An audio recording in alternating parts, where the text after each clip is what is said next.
let's just jump right into this. Andrew Tate. Long time. I know, it's been a very long time. Very long time. Actually, I met you downstairs at the Ritz. Correct. George and I were engaged at the time. Yep. And I probably was very swept up in George and barely got time to talk to you, but I do remember you being very polite. So it's interesting to fast forward to today, and you were very much in the UK circuit. Yeah. Now it seems like your celebrity is kind of really hitting the US market. They're kind of finding you for the first time, digging up a bunch of old clips, and there's a lot of pressure now on conservatives to say something really awful about you. There seems to be a pressure on everybody on all sides to say something awful about me. I kind of feel like I've been placed in a position where there's always someone attacking me new each day. But I guess I was built for it because it doesn't bother me like it should, perhaps. You seem to be doing pretty well given the circumstances. I know the truth in my heart, and I know that what I say is the truth, and I understand very well the internet and how it works. And I also think I'm perspicacious enough to understand there's certainly a degree of weaponized virtue and perhaps a degree of jealousy and perhaps a few other things that are involved in all of these attacks. I don't believe that people who sit and attack somebody for their past, especially something from so long ago, are genuinely virtuous. I don't think it's about virtue. I think it's about, well, I can get some clicks this way, or I can get some views that way, or he did the biggest interview ever, or whatever it is. There's certainly some other motivations. And I don't want to say water off a duck's back. I don't want to come across as arrogant. However, I do believe that since the dawn of human time, every single king with any kind of empire was constantly at war. And I think if you're going to become one of the most famous people on the internet, you're going to be at war. And you'd be a fool to become massively influential and then cry about the fact that you end up in constant battles. It doesn't matter if you're Napoleon or Charlemagne or Genghis Khan. There's always someone prodding the edges of your empire, trying to find weakness, see what a little bit of land they can take. And I think it's always been the same. And right now, I guess you could say, to a degree, I certainly have an empire and I'm massively influential. And there's a degree of, I wouldn't say jealousy, but there's certainly some ambitious people who are trying to damage it. I think that's what it is. So I did see a mashup clip that we're not going to show because I thought it was unfair. I will say that. Yeah. Only because there was no context provided to the clips. It was just an extract of something that you said that 10 years ago. Some of them were literally 10 years ago. Yep. Didn't know what year it was from, didn't know who you were talking to, didn't know what context it was. And I've been victimized online by something like that before, where somebody takes something abstract and says, well, this is what must be what she means, until they're provided the full context of the clip. Yeah. And I also take exception to, I think, digging back 10 years. I don't know who could survive that litmus test. I'm 34 years old today. Yeah. 10 years ago. Today, I speak to my audience. I talk about, they call me puritanical. I talk about, not drinking. Yeah. I think the biggest change has been becoming a mother. Yeah. And it would really be unfair if we went and found Candace at 24 years old, liberal, dancing at One Oak and said, well, look at these clips of Candace Owens. Fortunately, I had no cameras in my face 10 years ago. Yeah. You somehow did. So I think it's a bit unfair. I also think that some of the critique that is coming your way is coming from people who are well-intentioned, like they actually don't perceive, maybe perhaps, okay, this is 10 years ago, what the context is, has he changed since? So I will ask the question, and we are going to get into some of those clips. You said you're an open book. Yeah. How have you transformed? And I've seen changes just, I think, in the last 5 years. Yep. Who are you today? How have you transformed? That's a very good question. It's also very important when you talk about Candace from 10 years ago. The idea that you did something 10 years ago, which you would no longer agree with, is one thing. But the second thing, to come along to the conclusion that you now have no value to add to the world would be massively unfair, right? Everybody changes, and that's fine. I'm not the kind of person who's going to sit and apologize for his past. I believe all's well that ends well. I believe we're humans and we grow and we learn. I'd be a fool and I'd be disingenuous to sit here and pretend I was sorry for something I did in the past. And I'm not going to do that. I'm going to be very honest to everyone at home. I've talked at length for a very long time about my history and the fact I used to run a webcam business, and I don't feel guilty for that. I know that's maybe what they want from me. I don't feel sorry for that. I've never hurt anybody. It has nothing to do with my current criminal case. Everybody who worked for me was very positive. In fact, my number one supporter is currently online, and my best lifelong friends and some of the letters I got in jail were from people who worked for me at that time. And I had a business, and I'm not going to sit here and try and pretend that I feel guilty or I feel sorry for that. I'm from a low income background. I did what I had to do to survive. And truthfully, all in all, being very honest, I don't think what I did was really that bad. And I want to say that. And I know people are going to lose their minds for it, but I didn't sell drugs. I didn't kill anybody. I mean, what did I do? I found a gap in the market and I helped some people organize some accounts on an internet website. That's what I did. And they're going to try and criticize me and crucify me for the next 100 years because of it, because of clips that were made 10 years ago. I think it's disingenuous, and I don't think anyone actually really cares about the virtue of it, because nobody who was involved in my life back then is complaining about anything. I think it's just an attack on me. And certainly we learn and we grow and we change, but it's very interesting how hypocritical the idea of looking at somebody's life over such a long period actually is. I mean, we can look at Donald Trump, right, who I'm a fan of. I guess I know you've had your ups and downs with him, but in the conservative sphere, he's pretty well respected. Donald Trump used to own the Miss Universe pageant.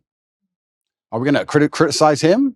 Are we going to crucify him? What about the girls he had in Miss Universe who decided to go on and do Playboy magazine? Is he a bad person now? Why? Now, that's not Christian values, right? People are messy and life is messy and nothing is completely clean. And this idea that you're going to find somebody and 10 or 11 years ago, they did something which might even be slightly distasteful, not even illegal, and you're going to crucify him forever. I just don't believe that's genuine virtue. I think it's just an attack. I do think what's happening right now is they are wrongly conflating you having run a webcam business, however long it was ago, to the criminal cases happening in Romania. And this is why I interjected in my voice when people were saying, he's not a conservative, he's not a Christian. I don't understand why Christians are giving him a platform. And I'm very sorry to interrupt. I'm very sorry to interrupt you. But yeah, I will say right now, I would never consider myself a conservative from that standpoint. Right. I'm a rational actor. I'm a reasonable person. I'm intelligent. I use my brain. And I guess that makes me align with many conservative issues overall, because the other side have lost their minds. I don't wake up and stand there as a conservative figure. I don't consider myself a conservative figure. I've just ended up aligning with them on a lot of core issues because I'm a forward-thinking, rational person. But I'm certainly not I don't stand up and say, hey, I'm a conservative. I'm not interested in whether the conservative want to embrace me from that perspective or not. I have no interest in that.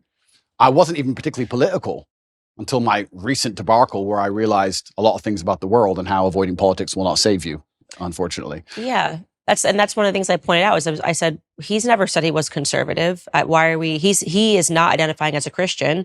So why are we suddenly using that as whether or not a Christian, a conservative can put him on a platform and talk about something that is relevant? And something that is relevant is whether or not you are being wrongly or unfairly persecuted by a government. Yeah.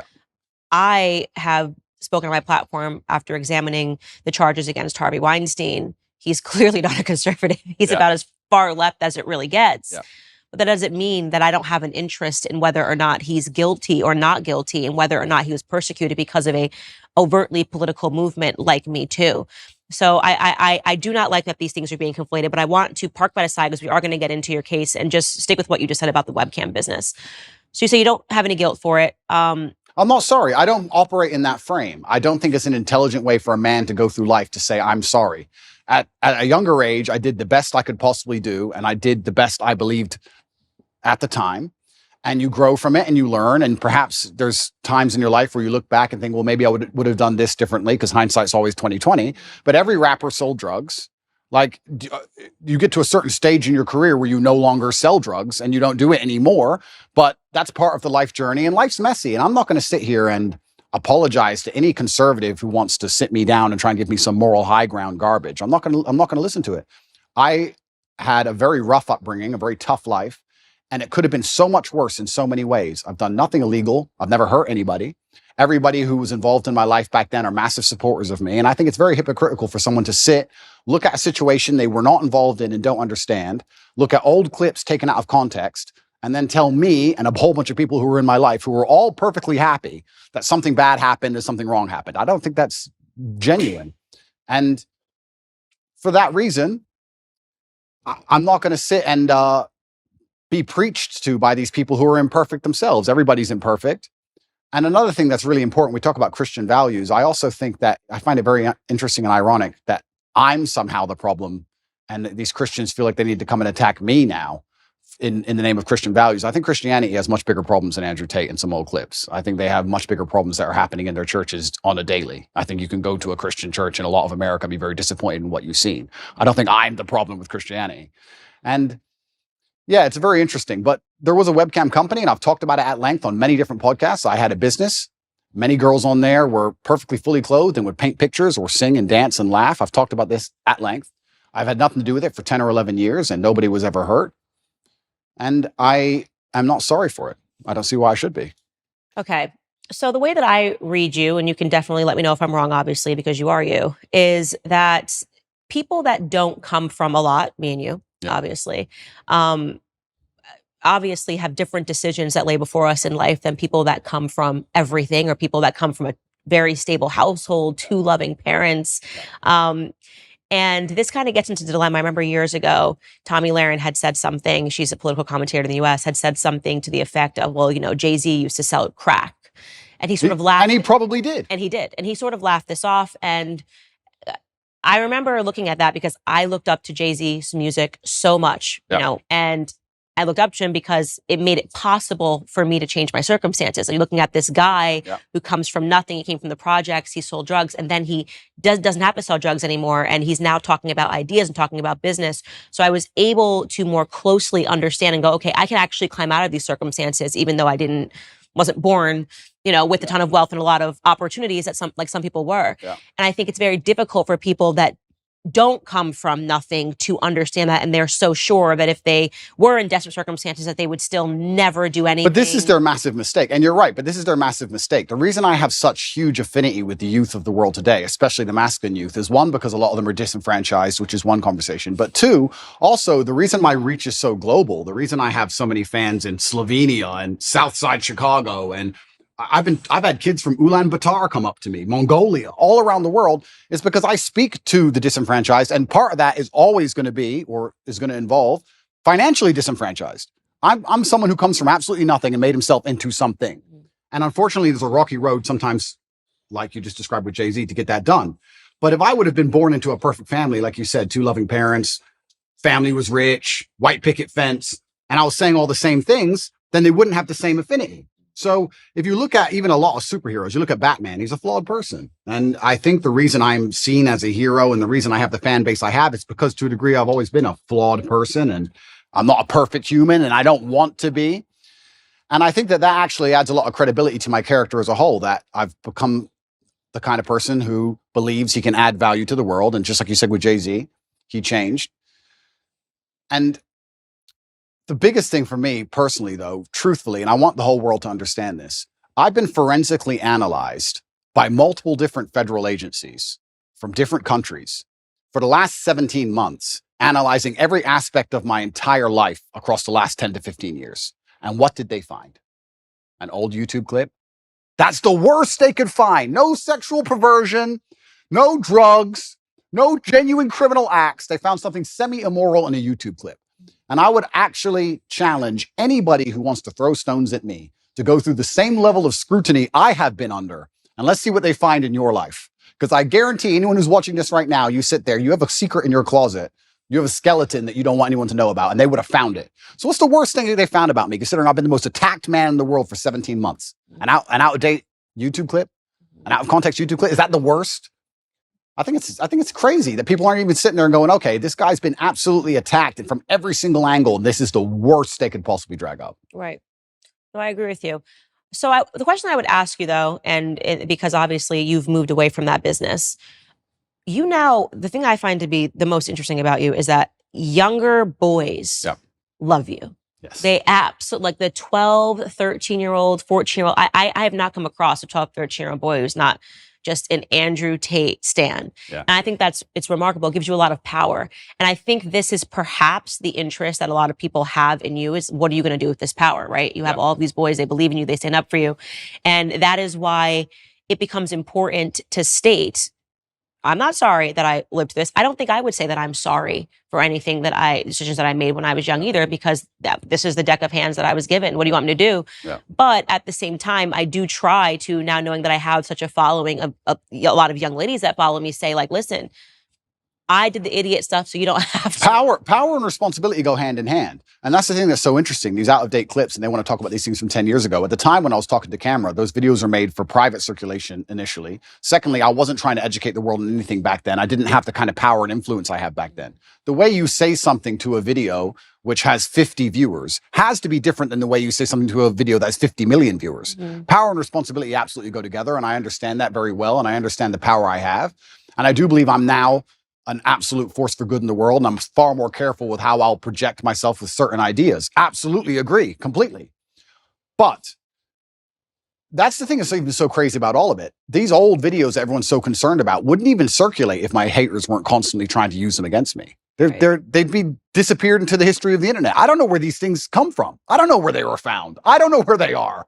It's kind of crazy. A lot of people are making all these constant attacks on me, and I don't watch a lot of it. I'll have to be honest with you, Candace. I don't watch all of it, but a lot of the videos are so outdated. The only reason they even exist now is because my haters are so desperate trying to take me down. They don't have any concern for them being seen because they wouldn't be circulating them otherwise. So yeah, absolutely. Power and responsibility go hand in hand. And I do believe that I now have a huge platform, and with young boys, they're exceptionally interested in my case. I do believe to a degree I'm an anti-hero. I do believe to a degree that the harder I'm attacked, the more credibility is given to me in the eyes of my fans. I think that they see, everyone's out to get this guy. Everyone was out to get Batman. This kind of feels that way. And I do try and lead everyone down a good path and say extremely positive things. And I don't think anybody is finding any clips from the last 5 to 6 years which have anything negative in them. Right. I think you've changed. That's why I said over the last 5 years, I think there's been a seismic shift. And speaking to boys, like younger boys, I think one of the things that they're really suffering from, I get tons of responses rather unexpectedly whenever I talk about the topic of pornography on my show. And it's one of those things that, again, if you found Candace 10 years ago and you asked me about pornography, and by the way, this was actually implanted into my head from a health school, like from health education, where they would say pornography is healthy, people should watch pornography, people should engage in pornography, it's okay if you're in a relationship for you to watch pornography. And then I had a huge wake-up call when I spoke to Tim Ballard, he runs Operation Underground, and then I realized how closely pornography is related to human sex trafficking. Real sex trafficking, not TikTok sex accounts. trafficking. And yeah, we should talk about that because they are kind of stretching the definition of sex trafficking. In your case, I've taken a look at it. And what's remarkable to me is the amount of young men, and I would say from the ages of 18 to 35 that write in and say how much they're struggling with porn, how much they're struggling with pornography addiction, how they feel that no person is talking about the ills of pornography. And so I just watched this clip of you this morning sitting next to Adam, 22. You were ever interested in doing your first ever double penetration scene that me and Lena, I mean, I don't want to speak for you, but I feel like, yo, dude, would he be a suitable candidate? Andrew Tate, can I tap him in? I don't know. No. He looks built. Can I fill in real quick, Andrew? You're out. Aiden, we canceled you. You're not in this conversation anymore. Fair enough. Go ahead, Andrew. Would you double penetrate her, bro? Would you do that, Andrew? Go ahead. Finish the answer question. All popped together. Is that chill? There's absolutely 0% chance of that happening. And it's not because Lena is particularly unattractive. It's because she's married to Adam, and I have no interest in degenerate, pointless sex, and I have no interest in making a spectacle of myself or even just involving myself in anything which I deem to be overall haram and pointless. It's just not something I'd be interested in. There's not a single amount of money on the planet you could pay me to undertake. So you were very polite. I'm not going to be so polite. I thought he was an absolute degenerate. And I mean that the idea of having a woman making the vows that you make in marriage and literally offering her body as he did to you was a form of degeneracy. And you were being very nice and measured. And I think that for that moment, that was the best thing that you possibly could have done because she looked quite vulnerable. Lena, I think is her name. But how do you reconcile that now, right? You're in a circumstance like this. You're being polite. You did say I'm uncomfortable. You did say that I would never do this. And I think that was really important for you to say. But you're not the same person. I mean, how did you? Even reflecting on it, it's so disgusting. He offered you his wife. It is pretty disgusting, and it's also pretty misogynistic because he didn't ask her. He offered her. I felt sorry for her, so I was very measured with my conversation with them because I felt sorry for her. I could tell she was nervous. She was swinging on the chair back and forth. She didn't want to be there. She felt extremely nervous, and I think that only a coward would berate a very nervous, very scared woman, even if she did something which I personally disagree with, even if I think Adam is personally, he doesn't align with my morals, because she was so nervous and because she was so almost afraid she looked. And I think she expected me to go at her hard. So I just felt sorry doing it. I just couldn't find, maybe I'm getting soft in my old age, but I think she knows what I think, and I think she knows what the world thinks. And I think if I go at her too hard, it's just going to break her. And I don't really like the idea of her, turning off the camera and bawling her eyes out. I think that God will teach her the lessons she needs to learn from her experience, both positive and negative. And I think that's God's job to do and not necessarily mine.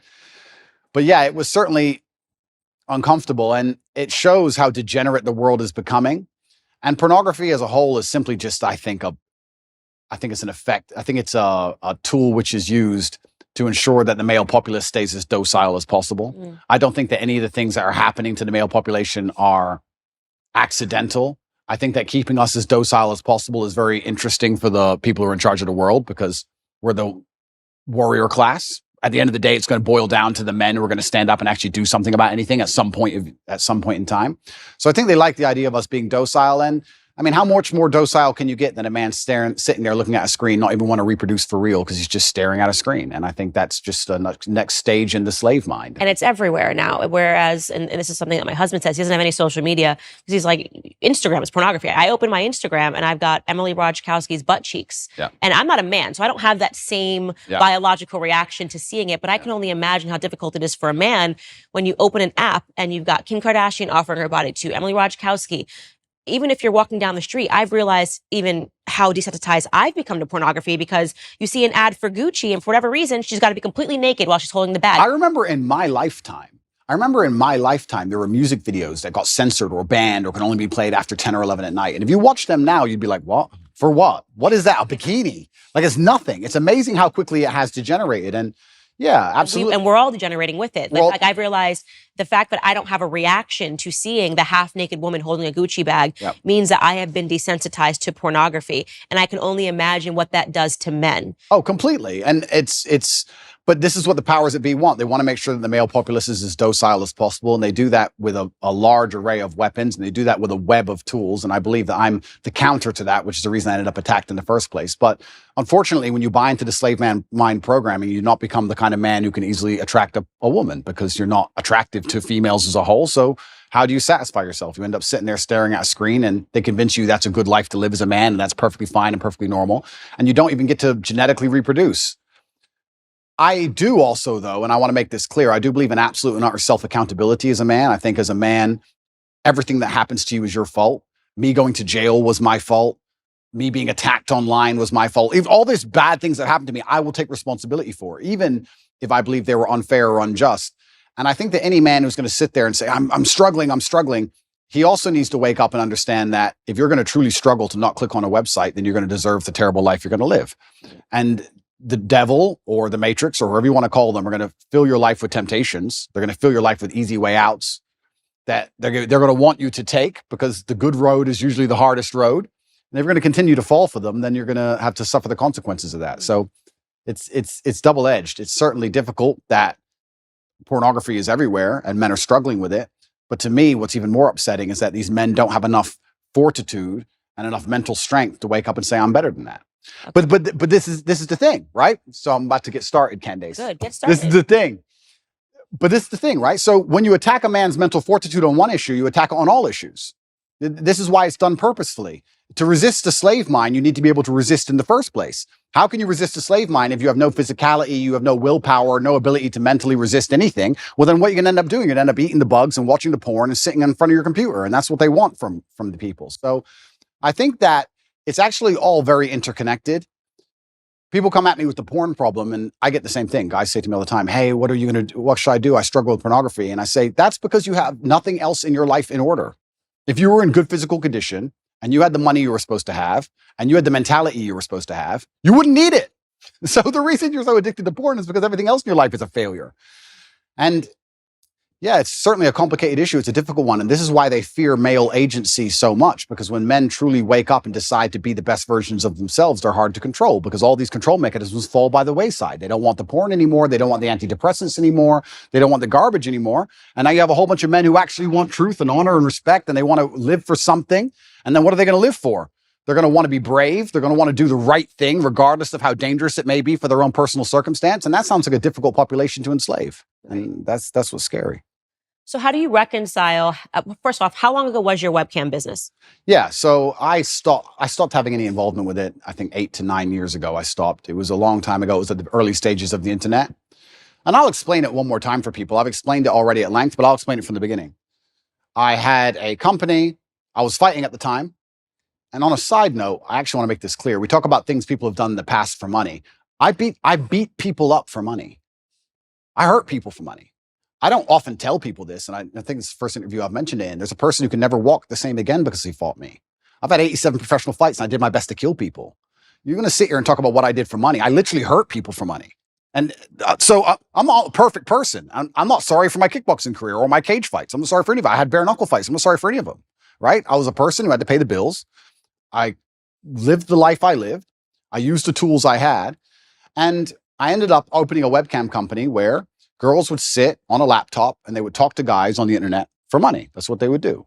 The girls would sit there fully clothed or a bikini. Some of them would paint pictures. Some of them would sing songs. It's very similar to Twitch is now. Twitch is almost more sexual than the sexual websites were back then. I helped the girls set up accounts. We worked together. I helped them become as popular as possible. And everybody made money and everybody was happy. And nobody is complaining about it. Nobody's upset about it. None of the girls who worked for me are upset about it. The government aren't after me for it. It's perfectly legal. Nothing's wrong with it.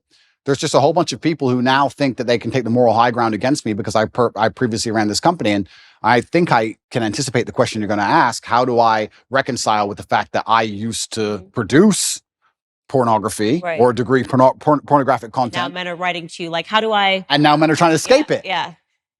That's a really good question. There's a few different ways I can answer that question. I think the first way I'll answer it is if you own a liquor store and an alcoholic comes in and you refuse to sell him alcohol, does he stop being an alcoholic?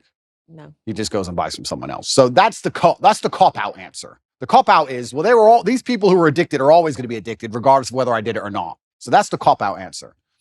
But the second answer I can give, which I think is more detailed and probably more nuanced, is one, I intimately understand the relationship between men and these websites. I've had and seen men give away their life savings to girls they've never met. I've watched and I've seen it. And I actually think a lot of the insights I give, a lot of the things I tell the world about the mental health crisis, about men being so constantly lonely, about how important it is to build yourself into a high value man, about how money alone is not enough. I explain all these things. A lot of these are lessons from the webcam days. I saw dudes who had a whole bunch of money, no other attributes, and they ended up on these websites spending hundreds of thousands of dollars because they didn't have anything else. So I think I learned a lot of important life lessons, and I do my best to try and pass them on to people. But I guess also, and this is the final answer I want to give about this whole subject, is that I do think I can take the question you're asking and reverse engineer it and use it against the people who are trying to attack me for it. My answer to it would be, how do you sit and want to criticize me for being involved in the production of pornography 10 or 11 years ago if you're involved in the consumption of it? Because you're creating a market for it. So anybody who wants to sit and say that I did things wrong, that's fine. You're allowed to throw stones. But if you're in a glass house, if you have ever signed up to an OnlyFans account, if you have Instagram, if you're following these models on Instagram who you don't know, who are showing their tits and ass all day, if you've watched porn, if you fancy or think some beautiful woman on a movie, if you're going to live in lust yourself and you're funding this entire industry, you're downstream, you're at the bottom of it, how can you then take the moral high ground on the person who's producing it? That doesn't make sense to me.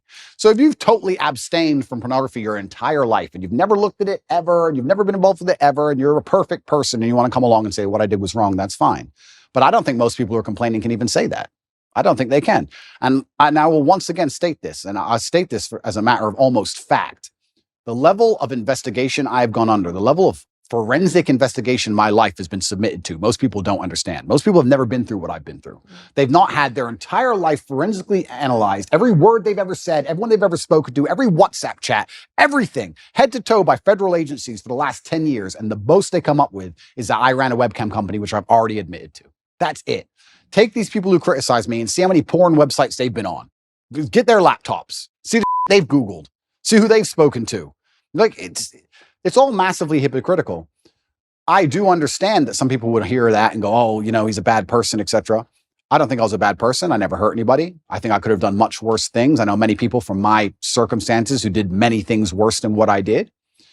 And all in all, I'm not going to sit and pretend I'm sorry for something I'm not sorry for. And I just want to make it clear to the world that, like you said, people come from different backgrounds and people grow and people change, etc. But I also look at the world in a different way. I think that we're all constantly doing our best I think I'm doing the best I can right now. When I'm 55, I might watch this interview and think I'm an idiot, right? And I think we're all constantly doing our best. And I did the best I could do at the time. And I don't think it makes sense for me to hate past me for doing his best. I just don't think that's a very constructive mindset. Living a healthy lifestyle can be challenging when you're always on the go. You need simple, manageable routines to make sure that you're getting the proper nutrition every single day, which is why I'm a huge fan of Balance of Nature. Balance of Nature fruits and veggies capsules are a great way to make sure that you're getting essential nutritional ingredients every single day. Through Balance of Nature's advanced cold vacuum process, the vitamins, minerals, and phytonutrients of the fruits and vegetables are preserved so you can get the vital nutrition in each capsule. Balance of Nature is a whole food supplement with no additives, fillers, extracts, synthetics, pesticides, or added sugar.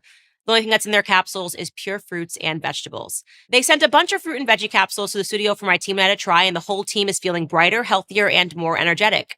When you're disciplined enough to take care of your health, you'll reap all kinds of benefits. Make Balance of Nature fruits and veggies a part of your daily diet. Your body will thank you. For a limited time this summer, when you become a preferred customer at Balance of Nature, they're throwing in a free fruit and veggies travel set and giving an additional $25 off your first order. So go to balanceofnature.com and use promo code Candace for a free travel set and $25 off your first order as a preferred customer. That's balanceofnature.com, promo code Candace. Yeah, I think it's really important for conservatives, people that identify and say, I'm a conservative, to recognize that it's not people that are perfect that are bringing people over to our side. I was not brought over to conservative principles by people preaching at me and telling me how perfect their lives were. It was actually people that were much more broken that led me here. Which is fascinating. I got interested in business because of Jay-Z. Yeah. I criticize him all the time now about things that he does. But I got interested, in Kanye West, him doing a Christian album and things of that nature. You need people that are flawed. You need people that are real. This is the thing. I'm not particularly political. I didn't consider myself particularly political, but it looks like I'm kind of ending up there. And like I said, I'm a realist, which puts me on the conservative side, and I'm not stupid. And I understand very well about the world and propaganda and what they're trying to do to us. So you end up being a conservative by default. But you're a real person if you have flaws. If you want to sit and tell a disadvantaged youth growing up in the south side of Chicago how he's supposed to live his life from your perfectly manicured garden and your white picket fence, you're not going to get through to that person. They don't care what you have to say. It actually becomes a bit of a turnoff. Absolutely. It's like those are things about me that I don't think will ever change, which is why I get your following. I get what people like about you. It's why you say the disenfranchised follow you. And I think it's important for people to understand that. Like, there was no way, and I still have no respect for her at all, but it's why I snap so hard at the Meghan McCains. I'm like, who the hell are you? What have you done in your life that you think I'm going to take advice? What, you've just been someone's daughter, right? What have you worked for? Absolutely. What have you survived? Tell me something that you lived through in your life that was a struggle. You can't. Because your life has been perfect. And so I think it's so foolish to think that I'm going to take a lesson, that I'm more likely to take a lesson from a Meghan McCain, who I don't even think is a conservative. I think she's just a rich girl and got rich in way worse ways than you got rich. What was daddy doing overseas? And that's a really amazing point, because we can also look at that, right? Conservatives will sit here and attack me. There are people who are making millions from blowing children to pieces. Like, let's get the world in perspective here for a second. But it's cleaners. They didn't get their hands dirty. Of course. Yeah, I totally agree with you. And that's why I am never the first to bark when someone is suddenly assessing someone's entire life. I'm like, look at you are literally built on the backs of dead Iranian children. Absolutely. And I'm standing up here also, and I want to make this very clear. Like, I've not tried to avoid this judicial process. I've not tried to run away from anything. I'm standing here saying, if I've committed a crime, put me in jail. And if I haven't committed a crime, what can you say I've done? You could argue it was slightly immoral, perhaps. But I also, to a degree, maybe I'm a libertarian, I think if 20 people or 30 people get in a room and they all agree to do something and it makes them happy, then they should be allowed to do it. If nobody's hurt, nobody's upset by it, then they should do it. And perhaps that does make you a libertarian. If 30 full-grown men decide to go into a room and be gay, and they want to be gay, then they should be allowed to go be gay. You're 30 men, you're not hurting anybody, it's what you want to do. If you want to wear red t-shirts, wear red t-shirts. If me and my brother had 30 people, we all got together and everyone made money and everyone was happy, who's others to come along and criticize and say people are victims, people are upset, this is wrong, this is bad, etc. So, yeah, you're completely right. It's amazing how people throw stones and how imperfect everybody is, truly. And I think the best thing you can do as a man is obviously learn your lessons from your life and try your best to pass them on. I feel like I'm doing that to the best of my ability. But also, another thing that conservatives is going to blow their minds, is going to really upset them. What they don't understand about, especially the strength of my message, is that to especially the young boys of the world, I'm cool. I'm cool. And I know they think that doesn't matter, but if you want to sit behind a desk and go, the Republican Bill 304, you're a dork. So no one gives a shit, right? You're a nerd. I've got the big cars and pretty women, and I live the lifestyle. If you want to really capture the youth of today, you need to get some kind of affinity with them. They need to at least want to be you to a degree. You need to at least be their hero to a degree. This is where liberalism wins. I don't think a lot of conservatives understand that liberalism's sexy. You do drugs, you run around, you burn stuff. It's cool. You get a party. Because what do conservatives do? Stay home, stay home, stay. It's boring, right? At least what they don't understand is that conservatives will sit there and go, he's a terrible role model because he has all these pretty girls in this fast car and he's a materialistic. That's the reason I can actually help the world. That's the reason young boys will listen to me. You said it yourself, 14, 15-year-old boys, they'll look at my life and go, okay, I want to listen to this guy. They don't want to listen to me if I sit behind a desk and read Republican Bill 308. I don't read that crap. I don't know. And they don't care. I agree with you. I mean, I think one of the criticisms that I faced was that I care too much about culture on my podcast. I'm like, culture is interesting. Culture is what is changing minds and changing hearts. 100%. So if you don't want to compete with liberals in the cultural space, then what are we doing this for? 100%. Right? What do you think the young kids, do you really think that they're, like you said, following a Senate bill that just hit the desk? Or do you think that how you convey that to them and how you're talking about ideas actually matters and culture matters? And it's something that conservatives gave up many years ago. And they wonder why they lose. And then we call it... Trump was cultural. Trump was cultural. Yeah. Trump was fake news. Yeah. Trump was a hero. And to be a hero, you have to be attacked and you have to be an imperfect person. And that's the reality of the world. And culture is super important. And you're right in regards to conservatives giving up. I'm trying to think of conservative culture now. I mean, I like to think that we're making degeneracy unpopular. I like to think that there are some good voices out there that is making God cool again. I actually like to believe the pendulum is swinging. I do believe it. And I see it online. And it's a combination of so many small things coming together almost in perfect timing. But it is cultural. You need a cultural shift that moves away from this insanity.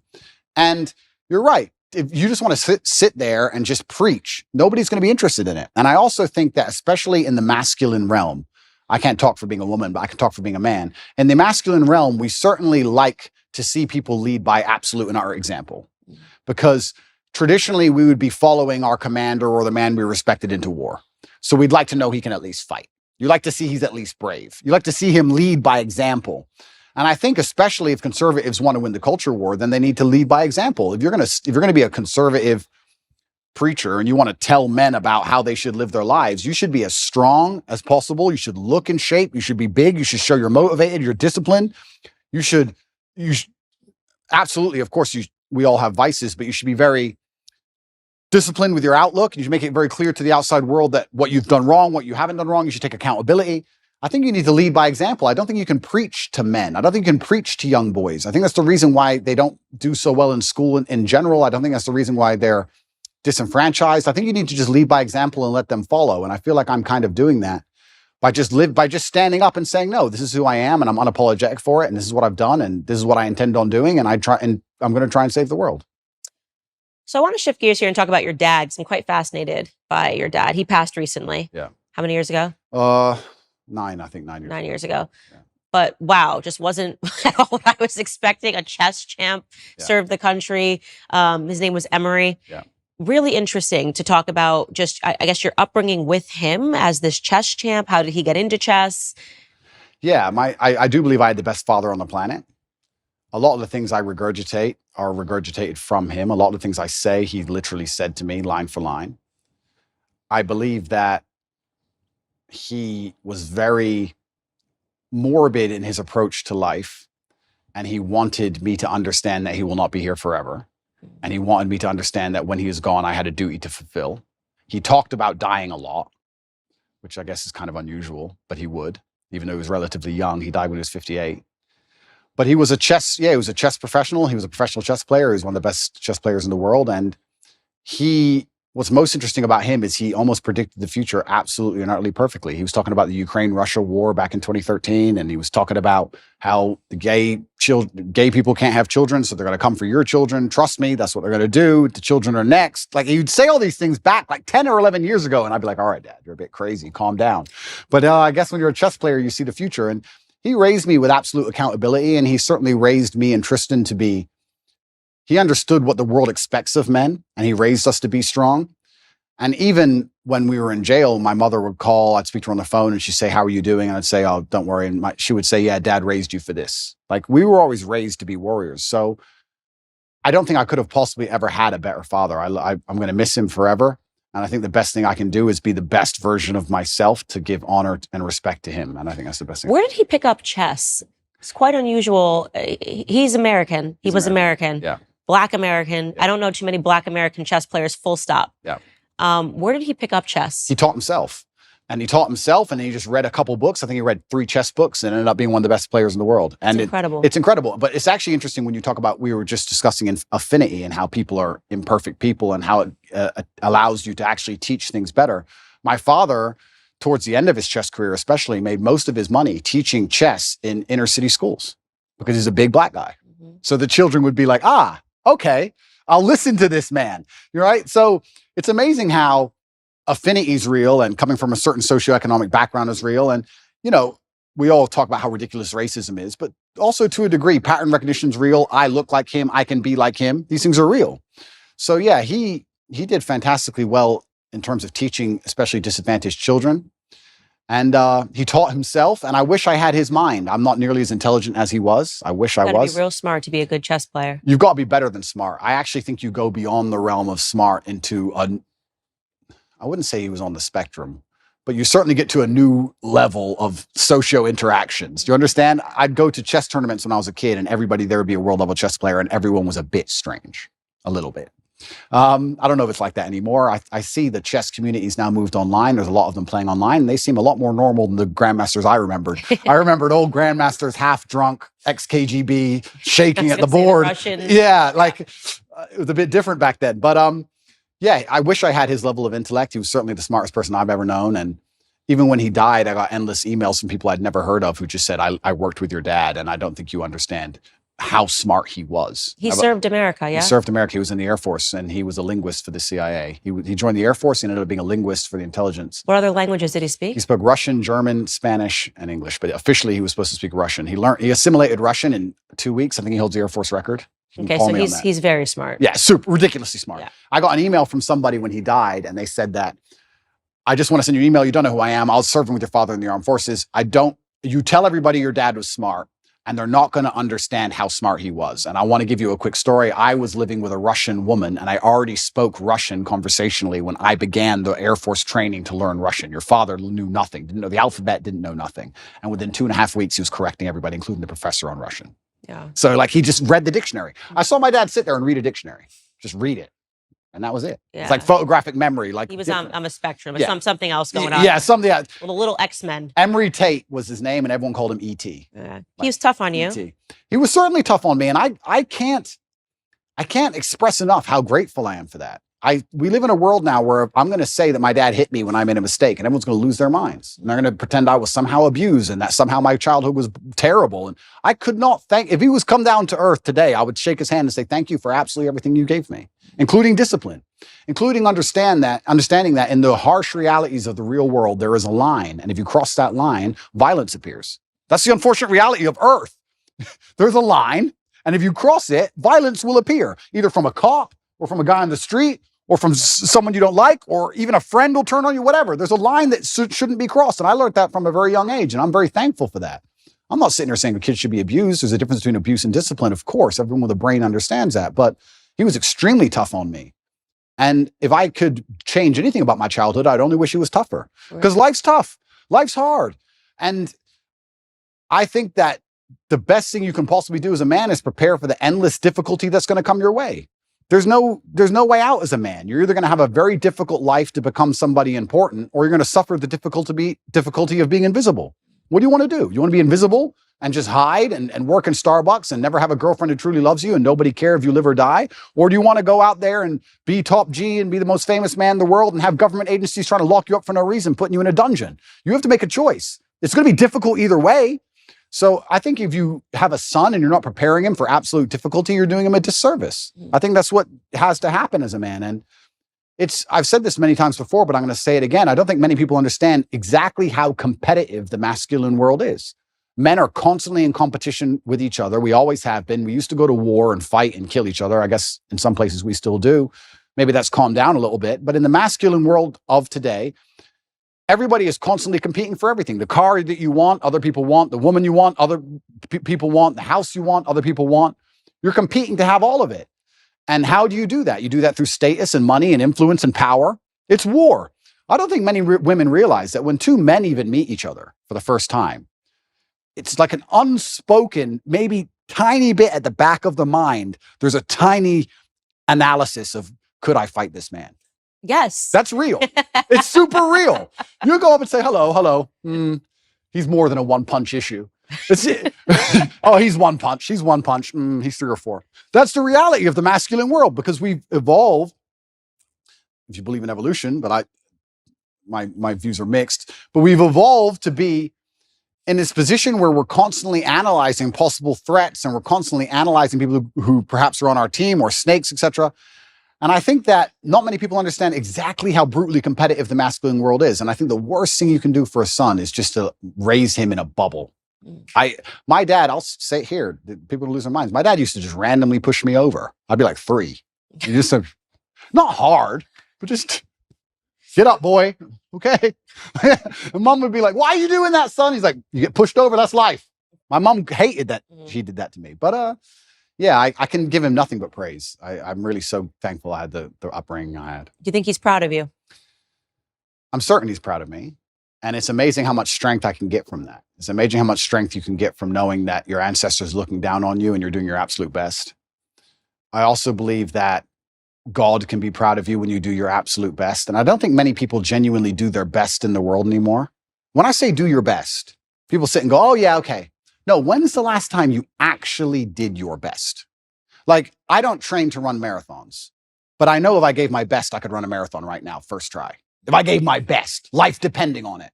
When's the last time people have genuinely given their best to anything? There are people going through the world and going through life today that don't give their best or 100% effort to anything ever. Ever. They can't remember the last time they tried.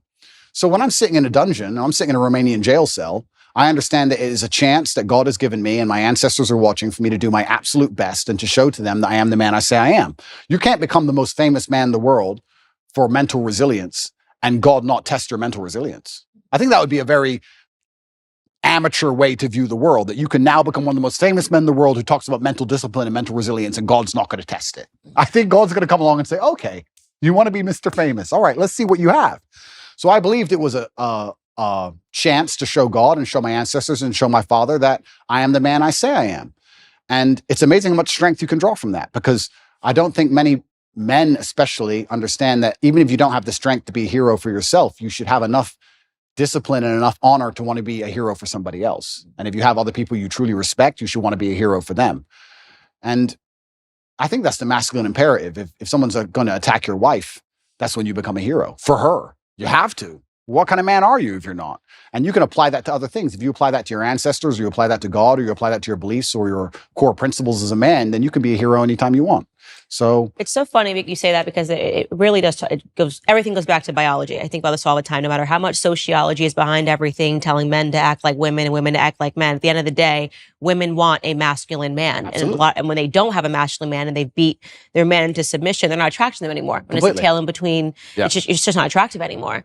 And I used to maybe think of this boyfriend that I had when you were talking about, just defending the realm, this sort of responsibility that men have. And I remember sitting there realizing that I had to break up with him because I thought that if somebody burst through the door with a gun, I was going to have to be the one that would have to defend us, because he was just such a flower. 100%. And it's in society is yet blaring at men to do the opposite. And they're trying to confuse us. This is why I think you have a platform. This is my whole theory that I built in my head about why you have a platform, is because Lena Dunham came before you, right? And I think that for years, men were told, to act like sissies. Yep. Men were told to put your tail between your legs. That was the message, the agreed upon message that came with, Hillary Clinton running, the Me Too movement, all of these things where men were basically told that if you have a masculine instinct, you're guilty. Yep. And then inevitably, because there is an equilibrium in this world, because there was Lena Dunhams, because there were the Taylor Swifts, because there was the Girl Squads, eventually what would have to happen was that it was going to have to be evened out by someone saying, no, F that, be a man. Yeah, and I don't feel guilty for being a man, and I don't think any man should. No, I don't think so either. And I think that the most annoying thing about all of this is just how genuinely hypocritical it is. Because there's all this feminine movement, and we don't need men, and men don't matter, etc.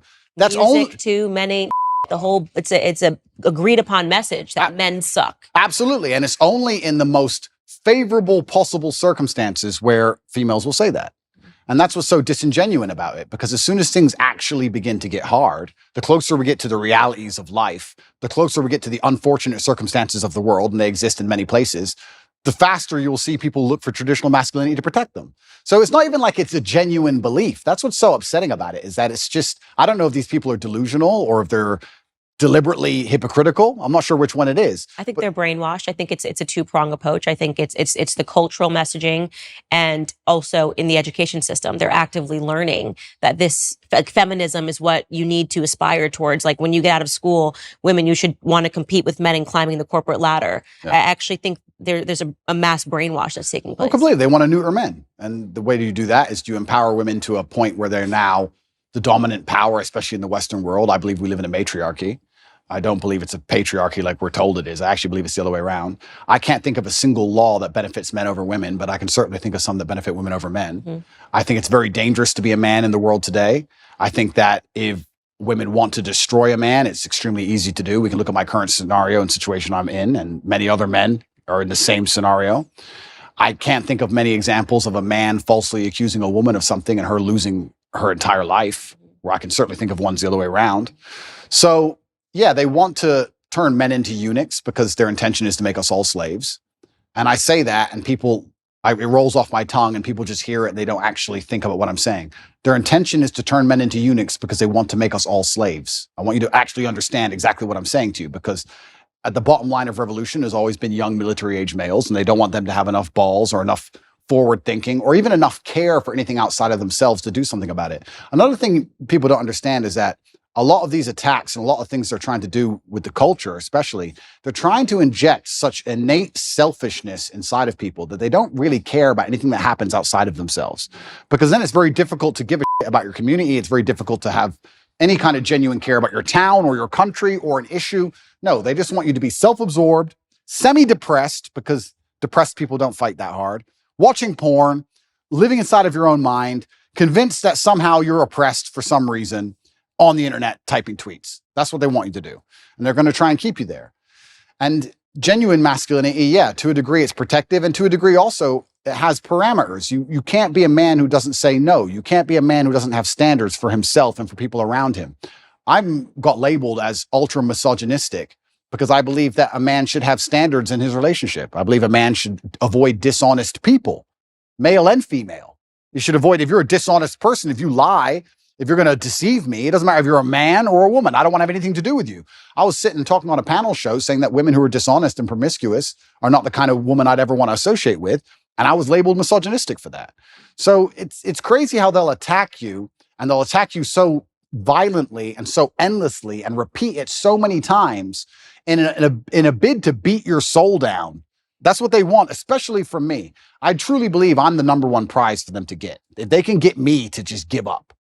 If we can get Andrew Tate to just give up, being a man's bad. Come on, Andrew, say it.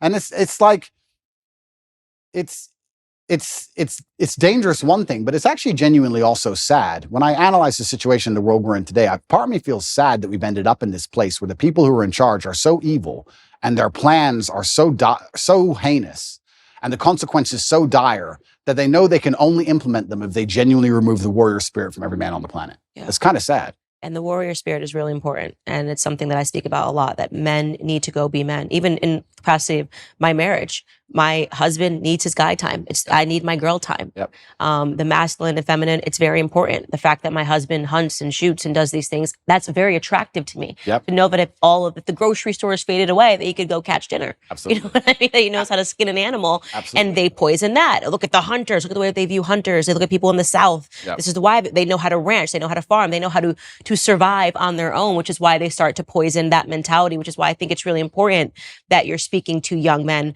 about why it is okay to be a man, giving them permission to be a man in a capacity that I can't give them that permission. In the same way that I try to give women the permission to know that don't allow them to delude you to believing that this is femininity. It is not femininity, Lena, to have your husband offer your body to another man on camera. That's the poisoning. They teach women that this is sexual freedom, that this is sexual liberation. Yeah. I looked at that and I saw a slave relationship. I saw a master offering his slave to another person because he was just so, I just love Andrew Tate. Would you like to see with my wife? I would be okay with that. That is horrific. That is not femininity. That is not masculinity. Correct. I absolutely agree with you on that point. You're totally right there. And I think that's probably one of the most misogynistic things that have happened on the internet in recent times, but perhaps they're on the right side of the political spectrum. I don't know. I don't know which side they're on, but if they're on the correct side, you seem to get away with things. As you all know, faith is an essential part of my life. My family is always looking for ways to deepen our faith and to grow closer to God, and that usually begins with prayer. But it can be hard to stick to a meaningful prayer routine, which is why we love Hallow. Hallow offers a wide range of guided meditations, thoughtful prayer sessions, and daily reflections that are designed to help you connect with God on a deeper level. With Hallow, you can customize your prayer experience by setting reminders, choosing a prayer theme, and even specifying the length of your prayer session. Hallow is helping me and thousands of others to maintain a daily prayer routine, and it will help you too. So download the app for free at hallow.com/Candace. Not sure where to start? Check out Father Mike Schmitz's Bible in a Year, available on the Hallow app for brief daily readings and reflections. Or you can pray alongside Mark Wahlberg or Jonathan Rumi, who portrays Jesus in the popular series The Chosen. Get an exclusive 3-month free trial at hallow.com/Candace. That's hallow.com/Candace. Hallow, the #1 Christian prayer app in the United States. But it's very interesting what you're saying about your husband and fishing and hunting and stuff. I completely agree with you. And there's another thing about masculinity as a whole that I don't think that a lot of people want to address, but it's something that's certainly large in terms of my following. Because if we break down, if anyone's watching this now and they're trying to understand, why is Andrew Tate so popular? Well, I believe I speak to the base instincts of Base men. instincts. 100%. Base instincts. And one of the base instincts also for men, I don't think a lot of people understand, is to a degree is peacocking and showing off to a degree. And I do that fantastically. But it is. And if you look at men of old, and they used to conquer, and they'd wear a feather from the man they killed, or a piece of gold they stole. There was always that degree of flexing, showing off. And I think it's being unapologetically masculine and saying, yeah, I'm a big, successful man, and I can afford all this stuff, and this is who I am, and I've worked my ass off, and this is what I have, and I'm not sorry about it, and I'm dedicated, and I'm hardworking, and no, I'm not. I don't feel like I should have to cower or hide or apologize to the world for any of these things. And I think that's the reason why a lot of men find affinity in my message. And you're right. Baseline masculinity is being attacked, and women naturally don't find it attractive to find a man who's not that way anyway. But baseline masculinity is being attacked because they want you absolutely not dependent on the government, so that the government can decide whether you eat that day. And I don't want to be a pessimist, but I still think in many ways, almost with technological advances, it's going to be very difficult to resist. I think it's actually scary. I don't know how the world's going to be in 100 years from now, but I don't know if there's going to be much freedom left. I don't know about you, but when I look at the things they're doing with CBDCs and electric cars and the way the currency is going to change, it's going to be very difficult to resist without literally starving to death. Mm-hmm. So I don't know what's going to come. So learn to farm. Learn to farm. Hunt, that's learn right. To shoot. Don't let them convince you that's somehow racist and sexist and backwards and veganism. Like, you better learn to do all of those things, because we need men now more than ever, right? Yeah. And also I do believe, and this is going to get me called misogynistic, but I'm going to say it anyway, I do believe we need masculinity, especially in the households, because I believe that women are more emotionally led and men are more logically led. It's true. And I think that the propaganda machine and the news machine primarily uses emotional arguments as opposed to logical arguments. And women fall for the emotional arguments. So if you have a woman who's in charge of the household and her man can't resist her commands, and they put on the news, be afraid, COVID's going to kill everybody. She gets afraid. Now you have a whole household of people with masks on, 8 vaccines, and down the insanity hole. Whereas a man with logic would sit there and do exactly what I did and say, look, all right, let's calm down for 2 minutes. Let's just wait because the news lies. So let's just wait till Wednesday before we start taking injections. Let's chill. So I think also masculinity is needed because what they're going to do when they try and make us all slaves, they're going to use emotional arguments. And they're going to come along with, I was talking about COVID with someone the other day and we were saying how insane it all was. And I said, imagine how insane something like COVID will be once the police force are robotic. Imagine once it's all AI, no mask, done. Like at least in certain countries, and I know because I traveled the entire world during COVID, I'll say here publicly on the internet, I broke every single COVID rule. I broke every single lockdown restriction. I broke all of them. Every single one. Never listened to any of them. I broke more. It's a competition. Yeah, so if it's a competition, I broke more. You sure? And from day one, I was like, absolutely not. I didn't even let people that were wearing masks into my house. I was like, my baby will not look up and see somebody wearing a mask in his crib. That's scary. Yeah. Looking like Bane looking over his crib. Like, that's just not happening. Amazing. But yeah, I mean, me and my brother, we moved to Sweden. We resist the COVID thing from the absolute beginning. We tried our best because Sweden was completely wide open. Absolute insanity.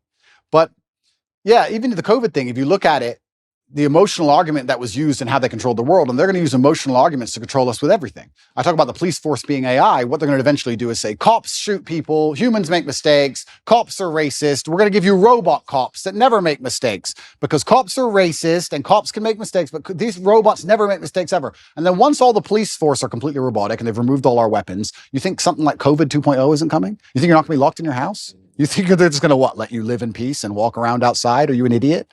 And they're going to do all of this with emotional arguments. They're not That's going to why do they it want with a logic. matriarchy. Absolutely, because with a matriarchy, you can affect it with emotionality. You can sit there and say, the planet is dying.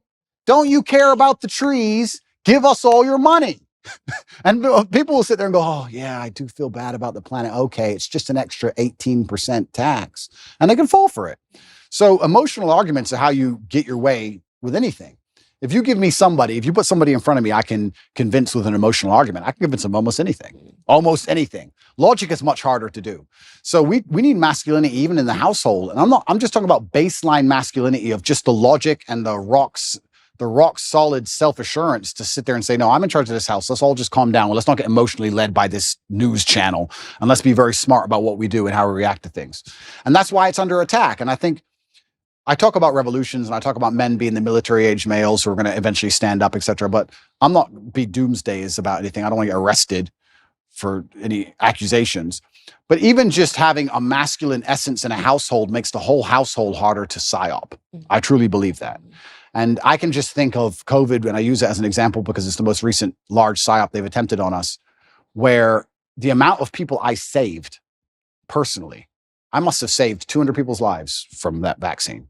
Me personally, just because me as a man, they'd come to me and go, I want to travel. And I'd say, listen, I don't even have time to explain to you, but have I ever been wrong?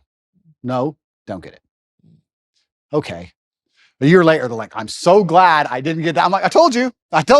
Like, it's amazing what a masculine essence can do. So that's another reason it's under attack, because if they can remove the masculine essence from society, well, now you have a society. Imagine a society which you can control purely with emotional arguments. We're almost there. We are in a matriarchy, and this is why they accuse me of being an internalized misogynist, because I'm able to think through and acknowledge the flaws of what happens in society when women get power. And if you want to know what happens, look around you. Women fall for emotional arguments the entire time. Show us a commercial, show us. It's so sad. And before they get to the rational aspects of it, they're already invested emotionally. And I think that virtually every societal ill that we are facing today is because of women. And I think the greatest recent example of that is the Bud Light controversy, because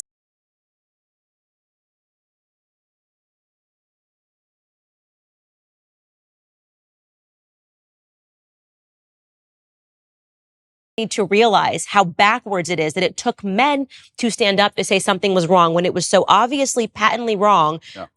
Nobody cared for years until men stood up to it. So yeah, completely, because it's emotional arguments. And if we also analyze, I mean, there's certain things that women can do so much better than men. I said this the other day. I was saying to my brother had his daughter here and my niece was here, and I said, "Isn't it amazing?" I found this amazing. I said, "Isn't it amazing the patience a mother has with a toddler?" I'm like, she's been listening to Peppa Pig for 4 hours. I would lose my mind. I couldn't do it. I simply couldn't do it. So women have this emotionality, which is so fantastic when it's properly used, when it's put into place it's supposed to be. I would never drop my child off to a daycare full of men. Would you drop your 3-year-old child to a daycare run exclusively by males? No. It'd be weird. It's just something about it is weird. I wouldn't trust the men not to lose their temper with the kid. I wouldn't understand why all these men want to be around these children all day. It would be a very weird scenario. So we all understand innately our gender roles, innately on some level. So women have a fantastic superpower when it's properly used. But like everything on earth, if you have a superpower or any kind of power at all and it's put in the wrong direction, it can be destructive. Water, if it's going through a dam, can power a city. If it's not going through a dam, it's a flood. So we have all this emotionality put in the wrong direction, and now they're in positions of power or whatever, or they're controlling the culture, or they're controlling how households are run, and they can fall for these emotional traps, these very simple, basic emotional traps. It's for grandma. The most basic, dumb level. And I sit there and say, grandma's 98. 98-year-olds die. And I'm not saying she should die. I'm saying 98-year-olds get sick. Who said it was COVID? Prove it was COVID. She got the flu last year. Like, what? Have you lost your mind? But grandma.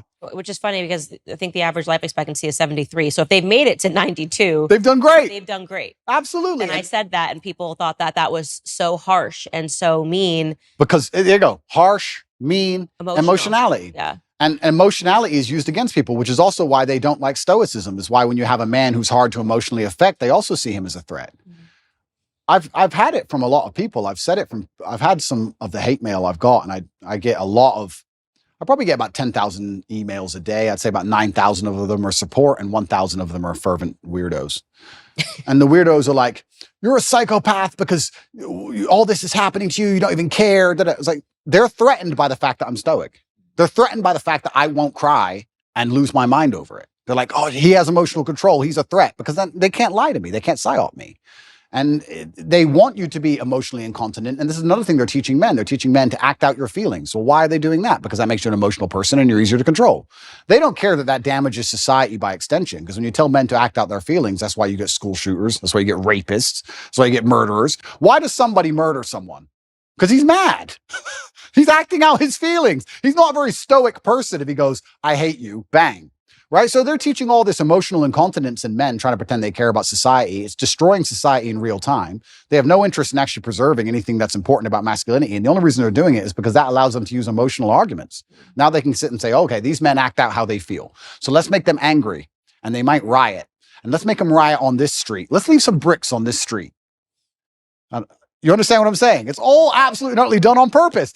And it's kind of amazing to me that nobody sits there and understands the best way you can rebel against the slave mind and resist the matrix is just to be the kind of person who uses logic, is stoic, is emotionally controlled, is physically strong, because a strong body is a strong mind, who refuses to be told or labeled as something. You can't label me as a depressed person. You can't label me as some kind of disease or some kind of personality disorder. You can't label me a color. I'm Andrew Tate. This is who I am. I work hard for my last name. I understand what's right and wrong. I'm going to do my absolute best. And that alone in and of itself is an act of rebellion against these people. Society really started going down the drain when we started getting into mental health awareness. And this is maybe one of my most controversial viewpoints, but I say it over and over on the show. Everybody needs a therapist. They're talking about their feelings. The truth is that every feeling you have isn't valid, doesn't need to be explored. Sometimes you just have a wacky feeling and you just let it go. And because my grandfather was such an impact on my life, strongest man that I've ever known, didn't shed a tear. At my grandmother's funeral, they were together from the time he was 17 years old until her dying day. I'm certain he collapsed when he got home. Yeah, of course. But this traditional display of masculinity, in my grandfather's perspective, that a man needs to let it die in his chest, before displaying this emotion, had an impact on me. And when I see, like, I guess to give a cultural example, someone like Prince Harry, on TV, with his arms like this, breathing and showing what he learned in therapy, it makes me want to die a little. Completely. It makes me want to die a little when I see men acting like this. Completely. And that's controversial because they're supposed to say, oh my God, he's so brave. It's so stunning. Like, he's showing this side of him. Everything about Prince Harry, to me, is what a man should not be. Right? Absolutely. What you've done to your family, betraying your family, allowing a woman to assert that much control over you that you would, for profit, betray your family. I mean, everybody's got a family. Everybody's got family issues. Don't even let me get started. But the idea of selling out your family and then going the royal family, selling out the royal family. And yeah. What happened, it's such a display of what's happened to men, what's happened to masculinity. He's giving up his guns. He's never going to do this anyway. It's all of it is such a public example of what can happen. The thing is, I know what's so interesting is I know how miserable he is. He's miserable. There's no way a man can be happy in that scenario, because I think masculine happiness comes from strength and to a degree excellence, and also comes from respect. Men want to be respected, and he doesn't respect himself. His family doesn't respect him, and his woman doesn't respect him. I know how unhappy he is. I know how unhappy she is by extension. It's just an unhappy, miserable house. He gave up everything and gained absolutely and utterly nothing. This whole therapy thing, the reason I believe they push therapy so heavily is because it goes into something I said a little bit earlier about selfishness. If you convince somebody that they have to spend hours and hours per week sitting in a chair talking about that feeling they had last Thursday in the kitchen. That's crazy. It's insane. Crazy. You want to talk about creating mental illness. There it is. This exasperates problems. This makes it worse.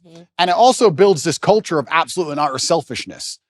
Excuse me, they're trying to put you in jail for the rest of your life effectively because they're going to enslave you and they're going to control all the money and they're going to make you get injections you don't need. Yeah, but you know, I'm sad. I got therapy. I'll talk about it later. Yeah. That's all they want. They just want you to be so obsessed with how you feel in your own mind that you can't even look outside of yourself and care about anything. Right. It's part of the propaganda machine. It's part of the mechanism to turn us all into docile farm animals. I said this to somebody the other day. They were talking about how they feel. And I said, who cares how you feel? And he goes, well, what do you mean? Well, I don't care. You're telling me I know you and I don't care. So all the people who don't know you don't care. The woman you want doesn't care. You can't go up to a chick in a bar and say, you know what? Usually I'm really charming. Today I'm a bit sad. Can you give me a pass? Can you let me off? She'll be like, go away, weirdo. The chick you want doesn't care. The job you're supposed to perform at doesn't care. If the man who wants to mug you decides to pull out a machete, he doesn't care. You can't say, bro, I'm not in the mood for a fight today. Tomorrow, please. Nobody cares. So why do you care? All the people out here in the world don't care, but you're going to sit there and you're going to carry the only person in the world who cares. You're going to walk around telling everybody, trying to find somebody who gives a shit. Good luck. Because what's going to happen is you're going to walk around feeling sorry for yourself, trying to find somebody who cares. You might find somebody who pretends to care long enough for you to get a little bit of dopamine. But all in all, you're wasting time in a hyper-competitive world where people like me who perform regardless of how they feel are just going to perpetually bury you.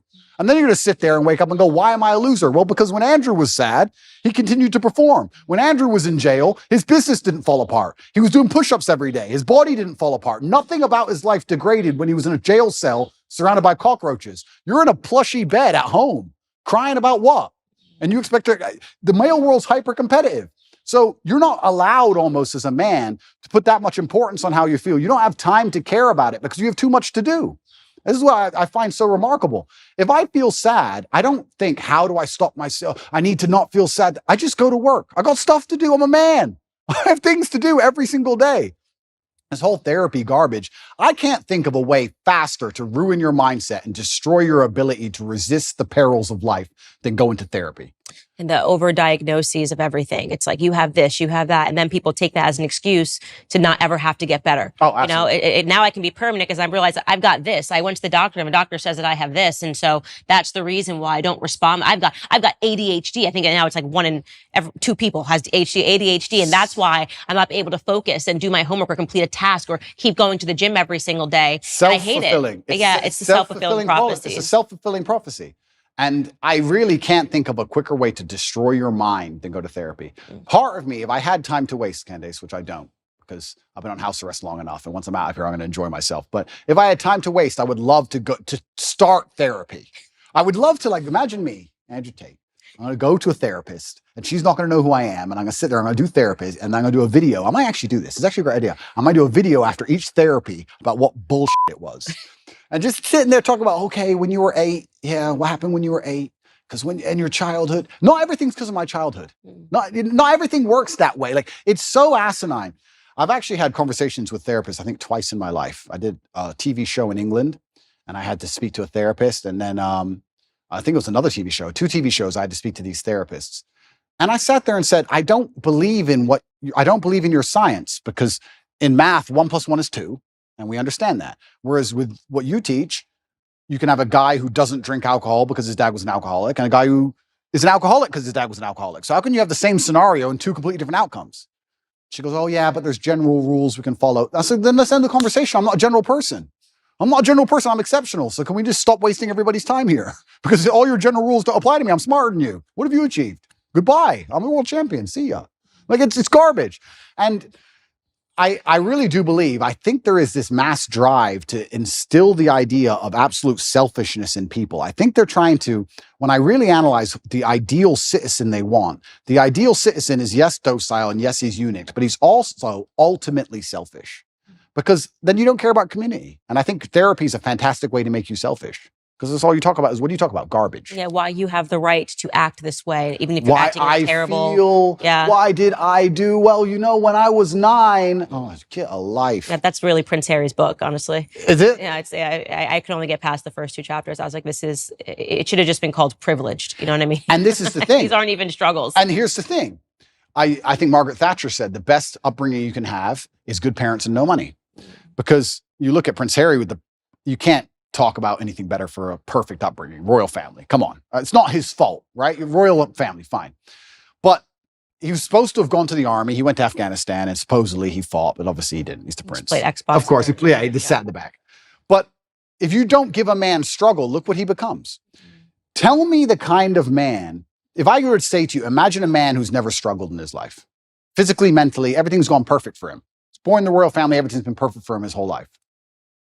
Is that the kind of man anybody respects? Is that the kind of man anyone wants to be? And struggle is subjective, right? So Prince Harry dealing with his current problems of his wife nagging, to him, that's full mental breakdown, right? My problems are obviously much larger, but struggle is subjective. To us, they're almost on the same level. But if you were to compare them side by side, they're absolutely nothing. So as a man, you have to build resilience, and you build resilience through going through something and building a tolerance to it. And this guy's had such a privileged life that he's ended up a miserable, depressed, unhappy person. So this is what's actually very interesting. When men come to me or young boys come to me and talk about something bad that happened to them, I said, good. Absolutely and utterly good. You should be glad that thing happened to you, because that's the reason you're going to be the man who can resist the perils of life in the future. If bad things don't happen to you, you're going to end up like Prince Harry. You don't want to end up like that dude, do you? No one does. Yeah, exactly. So your life's going to be so easy. You're going to get to the end result and your wife's just going to wreck you. So you need to have all these bad things happen to you so you build the mental resilience. And that's another thing about masculinity and males as a whole. We're trying to take that all away from them in almost every regard. And it's kind of like, there used to be like rites of passage where a boy would become a man. That's all gone. There used to be this masculine, very healthy peer pressure to be big and strong, and that's all gone. There used to be, I don't want to use the wrong words. I don't want to get attacked for it, but men used to not pick on each other, not bully each other, but hey, you can't do push-ups, you're weak. We push each other in that way, shame each other to excellence almost. We still do it to this day in this house. Tristan's bigger than me. He's 10 kilo bigger than me, 6'4". I'm 6'3". I'm smaller. He'll bench 160, 170 kilo. I can only bench like 150 kilo. He'll call me a for 3 hours. Like, that's just how we are. So I have to get up and try again. That's how men are. Women are too. And that's what I'm really against. Sorry to cut you off, but I'm super against this parenting structure where you don't want anybody's feelings to get hurt. I'm one of 3 sisters. We're a year and a half apart. We tried to kill each other. You know what I mean? All I would do is call my sister. No one has called her ugly or more. You know what I mean? I'm like, you're ugly, you're this, you're fat, That's actually good. Yep. You know, it makes you tougher. And when you see these only children who've never gone through anything, their parents told them they were perfect and wonderful. Yep. And I'm thinking, I wouldn't trade my childhood me and my sisters trying to kill each other, every single day. Life's difficult. Over a t-shirt. Yeah, and it doesn't matter how much money you have. Life is always going to be difficult. It doesn't matter how much you try and shelter your children, how rich you are, what family they're born into. Life is going to be difficult. And if there is no struggle in their life, they're going to find struggle, or something that shouldn't be a struggle will become a struggle for them because their life has been so sheltered, and life is hard. So if you can't avoid the difficulty, you may as well get very good at it. You may as well get good at difficulty. And it's amazing when you look at someone like Prince Harry. He's just a man who has not become very good at difficulty, and he's just completely collapsed in the face of a woman who's complaining at him. And yeah, even worse than all that, the dishonor of selling out. We were talking about how I feel a duty to my bloodline and my last name, and I have to do my father proud. He's from the British royal family. And he had no honor. He couldn't even sit and say, look, listen. He couldn't even shut up for them. Yeah, literally. He had to sell out in a book. Like, God does not smile favorably on people who make these kind of decisions. And I think that's why he's going to be unhappy for a very long time. And he's going to realize that it was never worth it. And what did he do it for? Money? You're from the royal family, my friend. You really need money that bad? Like, it's truly shameful. And I think deceit and treachery are the most heinous and most disliked personal qualities, or something you can actually witness somebody do. I think everybody hates them. And it's because anybody can fall victim to them. Anybody can fall victim to deceit or treachery because you trust that person. Everybody trusts someone, right? So if that person turns on you, you're always in trouble. So I think he thinks that he has the populace on his side. But I don't think he understands that when you out yourself as a snake, everybody intrinsically dislikes you. Even if they enjoyed watching the show. Oh, completely. They've stepped away and went, okay, because I gave the example on my show. You know, you have the Kardashian family, but the one thing about them is they're thicker than thieves. So America does like a reality show, right? Like a reality show, but the reason why they have gained popularity is because actually they always back each other up. Yep. They still remained a family unit. 100%. And when you betray that, when you betray family, I think left and right, you just kind of go, okay, maybe that was a little too much. Yep. It was fun to watch. It was fun to watch, but we don't really trust you. I don't want to be your friend. Yeah, I don't want to be your friend. I don't want to be your friend. Yeah, completely. I mean, you're going to sell your own brother out? What am I to you, right? If you do that to your own brother, what am I to you? Absolutely crazy. And then he wonders why. And I also think what he probably doesn't understand, and if he's watching this, you never know, he might. Hello, Harry. If he's watching this, I don't think he even understands that even his woman views him that way. Mm-hmm. Even Megan views you that way. Even Megan looks at you and goes, I complained at you over William, and you were supposed to tell me to be quiet, and you didn't. So now I think you're a bitch. Now what? And you wonder why she's never happy. So now he's in big trouble. I don't know what he's going to do with his life, but he's in big trouble. But it's interesting where I don't see how. It's actually an interesting conversation to have about how psyops can work as a whole, because when I analyze, especially as a man, and I always talk from the masculine frame, not because I'm a misogynist, but because I'm a man. And I understand the masculine frame because I am a man.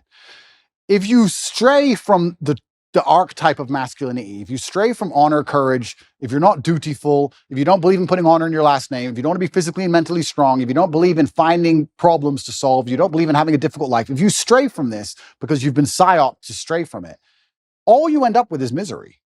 And it's amazing that people will see anybody who's strayed from it end up perma-miserable and still fall for the psyop. I find it incredible that people don't think logically long enough to sit and say, okay, whose life do I actually want? I would never adopt the thinking of somebody whose life I didn't want. I don't know why people even do that. I could sit and have a conversation with Prince Harry for 10 hours straight, and he could be as compendious and convincing and concise, and he could be extremely perfectly articulate with his points. And at the end of it, I'd say, yeah, but I don't want to be you. So I don't want to think like you. So get fucked. Yeah. But I wouldn't want to listen to him. So I don't know why people don't even just wake up and go, okay, whose life do I want to live? What kind of person do I want to be? Who do I want to be like? That's the kind of thinking I need to adopt and install in my mind, because we're all being programmed by someone to a degree. And I don't think you can escape programming. You can just choose the programming that you are going to install inside of your mind. I'm not going to sit and say I'm not programmed. My father programmed me. My fight coach programmed me. The friends I have around me program me. My brother programs me. My social circle programs me. We're all programmed to a degree. You have to be very careful of who you're going to allow give you the programming. Because if you put it up to society and culture, the current culture, as a man, you're going to end up like Prince Harry. Do you want to be Prince Harry? It's a big question. It's a big question. And the answer is no. Yeah, the answer is no. It's interesting what you said earlier about putting things back to biology, because a lot of human nature is certainly animalistically biological. And even if we look at Harry and Meghan and how they interact in their home, I obviously don't know, but I can almost guess to the T the arguments they're having. I can imagine him saying, I gave up my family for you. This is what you wanted. I gave you what you wanted. Why aren't you happy? I gave you everything you liked. And he's trying to use a logical or an emotional, well, he's trying to use an emotional argument, but it ain't going to work because she doesn't respect him. But he's trying to use a logical argument with her, trying to understand why she treats him so badly after he completely and utterly complied. But humans are biological, and she, as a woman, wanted him to be a man. She wanted him to have some degree of parameter and barrier. And if you don't put up any parameter or barrier as a man, what a woman's going to do is she's going to push you and push you and push you and push you. She's going to see how far she can push you. That's the reality of it. We can talk about any relationship, whether it's Harry and Meghan or any other relationship. If you're a full-grown man and you don't set parameters or set barriers, the woman's going to push you and push you and push you until she eventually finds one. And we can look at that in a romantic relationship, but also people.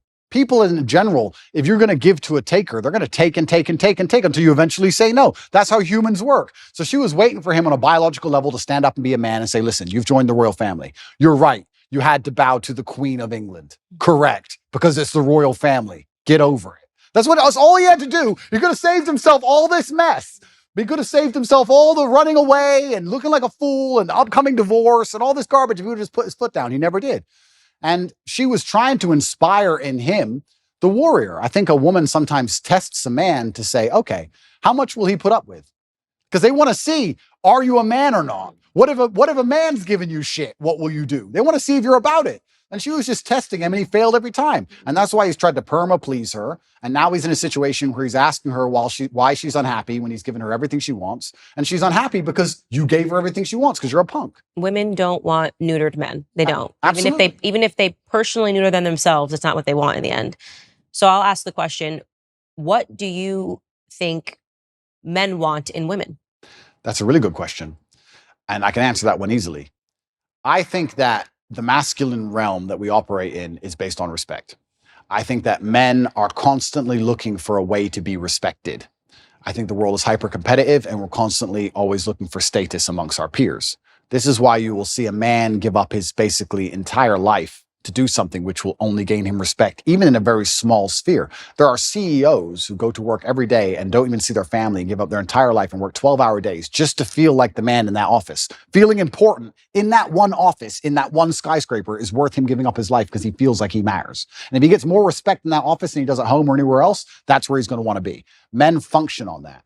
So if I had to build the ideal woman who could get any man on earth, what she would have to do is understand that I need to give my man as much status and as much respect as possible. I, by extension of him, being next to him, need to make him look respected. And a lot of this is the easy things we know. No one's going to respect a man who's with an ultra promiscuous woman. No one's going to respect a man who's with a woman who is back talking him or horrible to him in public. No one's going to respect a man who's with a woman who clearly isn't interested in him sexually, whatever. That's all the obvious part. But the hidden actual message behind all of it is that men are constantly looking for status and respect.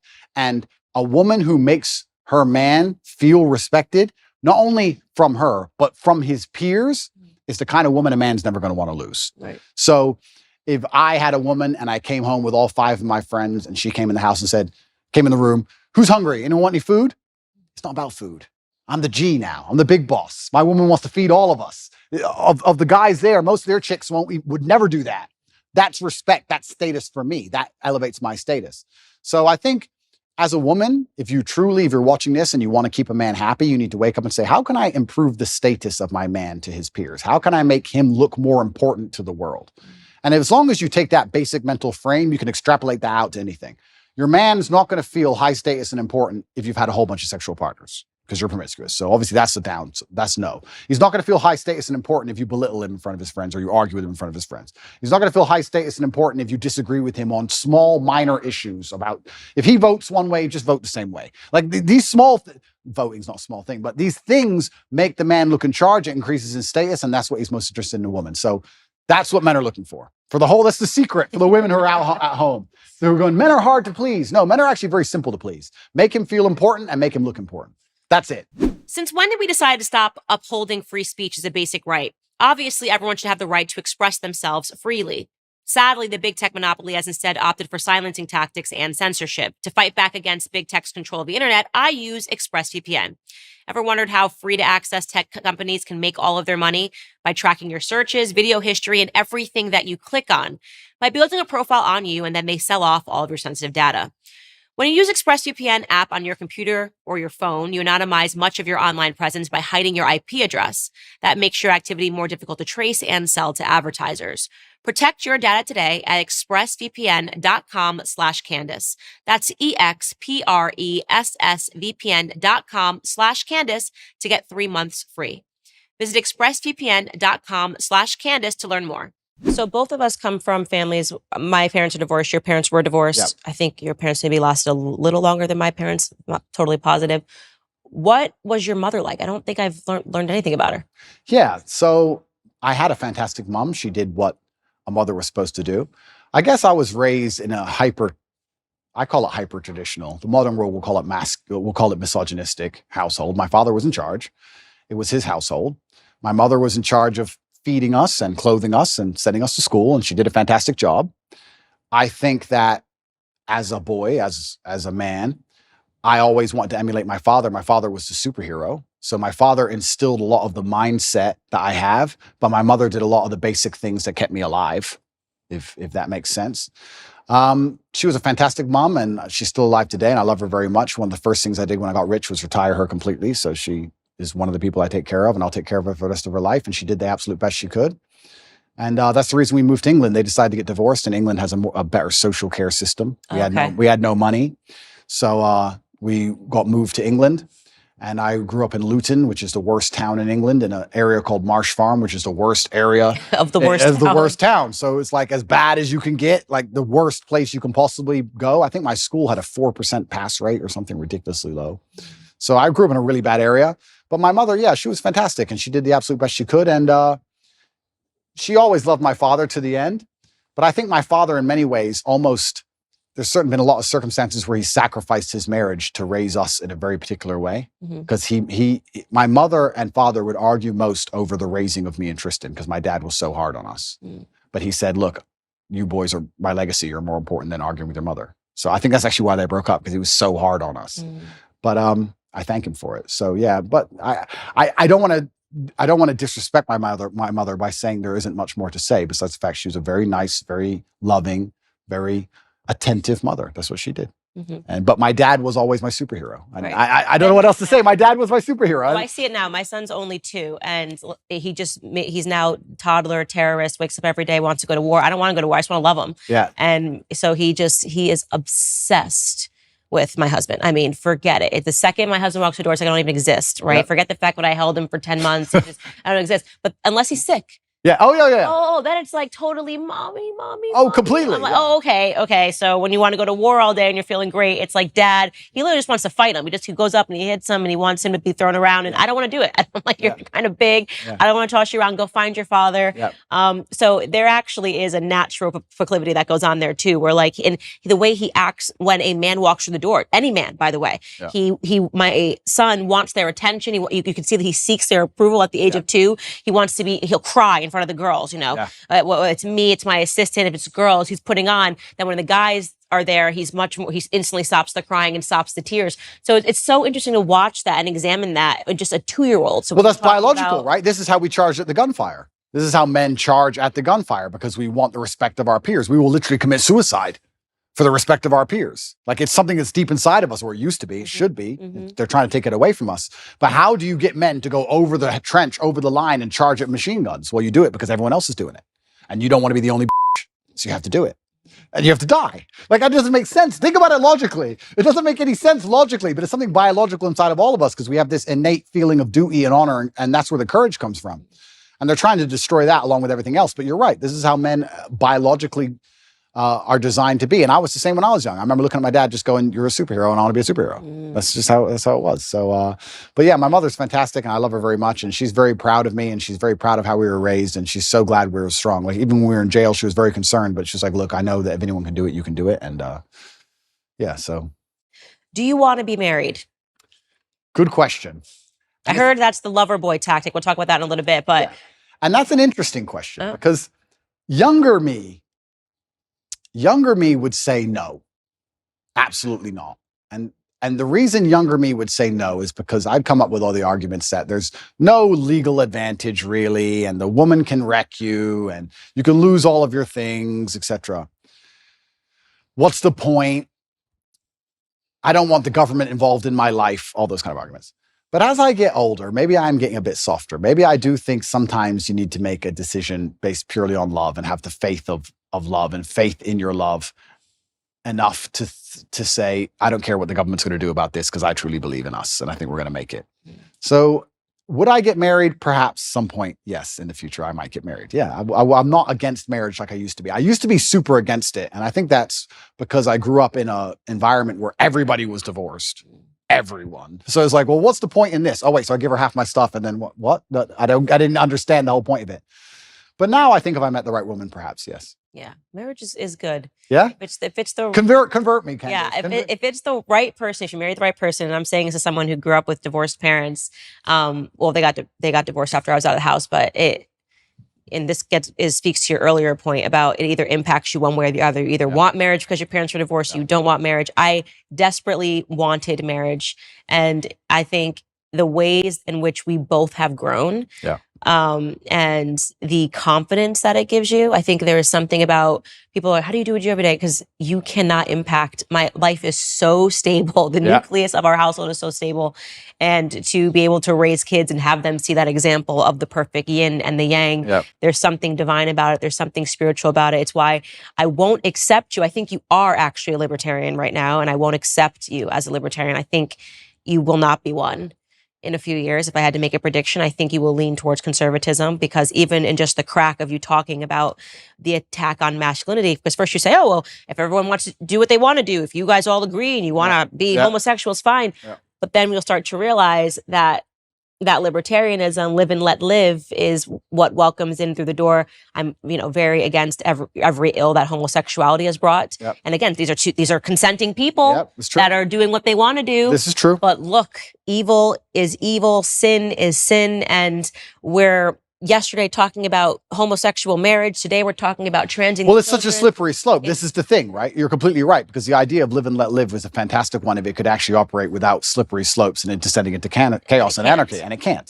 So this is the difficult thing about it. You get called a bigot for saying, this is my line, I don't agree with this, and you're going to be called bigoted and you're going to be attacked. But truthfully, it's just understanding that, like you're saying, it's a slippery slope. And it's unfortunate. So what is the slope that we want then? Okay, then we should aspire towards heterosexual relationships. We should aspire towards marriage. We should, and this is the mold that I am selling all the time. Wouldn't have said this 10 years ago. I was probably more libertarian when I first got into politics. And what's the big deal if people want to do this to themselves? And then I realized, no, there is a reason. No, and you're completely right. And the reason I gave that example is because I'm currently in a legal jeopardy or a legal situation where people who have nothing to do with my life are trying to say that people were victims when they weren't, when everyone was consenting. And you're right. I agree with you there. I also think with the whole LGBT argument, it's interesting because I will be honest and say I do think there is a difference between G and T. I think they are different things. Of course. I think they're massively different things. However, you're right. It's a shame. It's such a slippery slope where you can't just say to people, live and let live, because it's going to be hijacked and Trojan horsed. And they're going to Trojan horse it, and they're going to inject something in it that destroys the lives of every single person on the planet. And they're going to try and do it. So you have to draw a hard line. You have to be a bigot. You have to never give an inch, because if you give an inch, they take 10 miles. That's more than 10 miles. Look.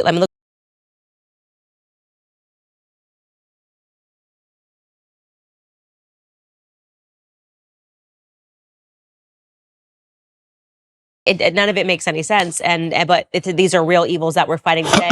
And I think it's because we haven't put those firm lines in the sand and said, no, actually, there is such a thing as right and wrong. Well, this is the thing I love about, and this is where religion comes in, right? Because I used to be an atheist. And then exactly what you just said about there's something divine about marriage, and exactly like you said, there's such a thing as sin.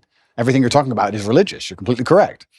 You eventually, if you're going to wake up and be the kind of person who has hard parameters and said, this is right, this is wrong, it's very difficult to do that without then turning and understanding that has to come from God. Who else is going to decide what is right and what is wrong? And people say, oh, well, they're all man-made religions. Well, then why does it go against so many of the wills of man?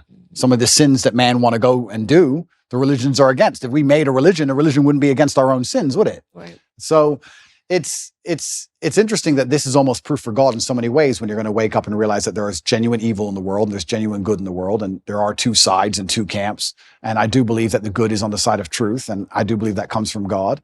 And there's many different ways to God. I think there is one God, and there's different religions, and I don't want to argue the differences between the religions, because I think we have a lot more in common than we have, especially in the fight against evil, than we have as differences. But yeah, it's super interesting. And you're right. Firm lines are absolutely not really required. And if we don't have them, it's why society ends up in the position it's in, with so many subjective lines and your truth, my truth, the truth. And you're completely correct. It's not very often I sit with somebody who I feel like says something and I feel corrected, but you're right. Live and let live is hijacked. Yeah. It's hijacked. And it's unfortunate that me as a person now, especially, and maybe this is more of a personal thing. Maybe this is more of a personality trait, where I'm in the position I'm in. I'm saying what I believe is the truth, and I'm out here trying to help people, and I'm saying about the difficulties I went through in my life so others don't have to go through them, just as you said. But if somebody doesn't want to listen to me, I'm like, okay, you don't want to listen to me. I don't care. You do what you want. But that live and let live mind frame can be hijacked, because when I'm saying to people, okay, don't do what I want, or don't do what I believe to be good, don't do what God believes to be good, do what you want, I don't care. And then they get in a large enough group and they end up attacking morality. It redefines, normalcy. It redefines morality. And, I recently was sitting down having a conversation with a friend of mine, Brandon, and when I first got into politics, I wasn't so staunchly against homosexual marriage. I didn't speak out on certain things, abortion. And then I saw it firsthand. I just examined just the differences in my relationships with heterosexual couples and homosexual couples. And homosexual couples, I'm talking about two men. You don't realize that God designed a man to be with a woman because it prevents men from giving entirely into the worst components of who men are. Just having sex all the time. Yeah, right? You can't do that. If you're with a woman, okay, maybe it's menstruation, maybe it's pregnancy, maybe it's afterbirth, but there are these natural barriers that make it so that your relationship has to be about something else other than just sex. When I'm with my homosexual friends, they talk about sex. I don't think they realize that heterosexual couples don't just sit down for lunch and be like, we banged 20 times last night because we could. They think that that's normal. So then you talk about how that bleeds into pornography, that bleeds into wanting to talk about sexuality in the classroom, how that might bleed in to suddenly wanting to speak to children about sex and go, oh, this is all normal. It's actually not normal, but because it's normal in a homosexual relationship, you think that it's actually normal. Totally right. And so I have suddenly realized, and this is why I become so staunchly conservative, how it all bleeds into everything. And there is such a thing as objective rightness, and there is such a thing as objective wrongness. Completely correct. And I agree with absolutely everything you just said. So my question would be then, what do we do? Do we force everybody to be Christians, or force everybody to be religious, or how do we do it? Well, I think the first thing is having the courage to talk about it. And nobody even talks about these topics anymore because they just go, oh, they've won, so we need to let this go. And more you're seeing culturally, people are afraid of being canceled. I mean, what I just said to you is grounds for a cancellation. How dare you question this? How dare you? I even believe now, after seeing the ways in which society has made children believe that they're all trans. I went to university. I went to high school. I didn't graduate with a single trans person. Now you want me to believe 1 in 4 children suffers from identity issues? No, that's socialization. Completely. You place that on them. So is it such a far stretch to imagine that the same happened in the when homosexuality came to America, and then we popularized it and we put Ellen on TV and we gave Melissa Etheridge a platform, and suddenly pride parades were happening everywhere. Whereas you don't see this here. You don't see this here in Romania, where we're sitting, because we haven't. This is the power of culture. This is the power of pop culture. When you make something, you have to go the other way. Completely. You need to normalize it. You need to say, actually, this is abnormal. Absolutely. And this is what normal is. And it's not both. So yeah, I've become very conservative in all of these perspectives. And you're completely correct. You nailed it. When I said, do we force everyone to be Christian? You nailed it by changing to the exact thing I was going to say. It's about culture. It's a cultural issue. And it's completely and utterly correct. And I think that's actually one of the reasons why. I mean, I don't state this with arrogance. I don't want people to understand. I'm not trying to be arrogant. I'm trying to make people understand the situation I'm in. I was the most Googled man on the planet at one point. So I had a massive impact on the culture, and it was dragging in the complete opposite direction that the culture wants to move in. Mm-hmm. I'm dragging men in the complete opposite direction that the Satanists and the people who want to turn us all into slaves want us to go in. So I think that anybody who sits at home and realizes that my legal troubles appearing basically directly after that is a coincidence, then you're awfully naive.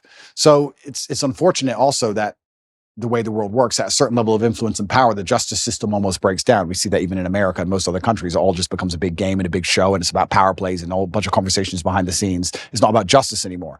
So it's very concerning, because you are right. We are in a culture war. And it's culture which is absolutely not really defining the direction in which we move. And this is one of the reasons why I reverted to Islam, because I feel like the Islamic culture is the strongest. You feel the culture. I was wondering, because you were Christian, and I definitely do not know enough about the Islamic faith to sit here and debate you on it. I'm never a person that will debate somebody on something that I'm not an expertise on. But I will say that I'm sad that you're not a Christian anymore, because I can sense, perhaps it's because you felt that Christians weren't doing a good job defending their beliefs. Yeah, I think that God should be feared. I believe that God should be feared. I fear God. Mm-hmm. It's one of the only things I fear. And I believe that also you see God to a degree, or you see religion how you see yourself. And I see myself as a person of strong principles and strong morals. And I like to think of myself as the kind of person nobody really wants to cross, not because I'm a psycho, but because I'm a man of capability, and I'm smart and I'm strong, and nobody wants to make an enemy of me. So I feel like I find an affinity to a belief system which has very similar outlooks. And there's a whole bunch of other things I can say from the Quran and Islamic texts, etc. But to keep it very vague and very broad for people who are not Islamic, I felt God when I was in an Islamic country. If I went to an Islamic country, That's the problem. I The felt West- God. West is You don't Christian. feel any God. I think How that's is it a it. Christian country if Satanists are mocking Jesus on the streets? I understand what you're saying, and I was trying to gather in my head what pulled him away from Christianity, and I said it's probably the example. If you're thinking that America is a Christian country, and you're thinking that the United Kingdom is a Christian country, They're not. They're then you're not. going, Christianity is getting it wrong. Yeah. And the truth is that America is no longer a Christian country. We're being run by people that are satanic. Hollywood is satanic, and Correct. Hollywood is running America. Correct. So you're not wrong. But I think that right now America is facing a spiritual battle. And for the first time in a very long time, Christians are starting to stand up and speak about our principles. I hope so. And we I could have used you as a I know. Christian. But I have seen in California, I've seen Christians and Muslims get side by side when they were complaining about the LGBT I did teachings see in that schools, which is recently. fantastic. And I know what you're saying, and that is true. But it's almost like when I go to an Islamic country, I feel God around. You see it. You see it in the way the people are dressed. You see it in the fact that everyone's in a family. You see it in the fact that there's a mosque on every corner. It's in the air. And it's almost like when I'm in Dubai and I'm talking to my friends, my Islamic friends, and I explain to them the things you have to protect your child from in an American school, they literally think I'm lying. They're like, no, surely.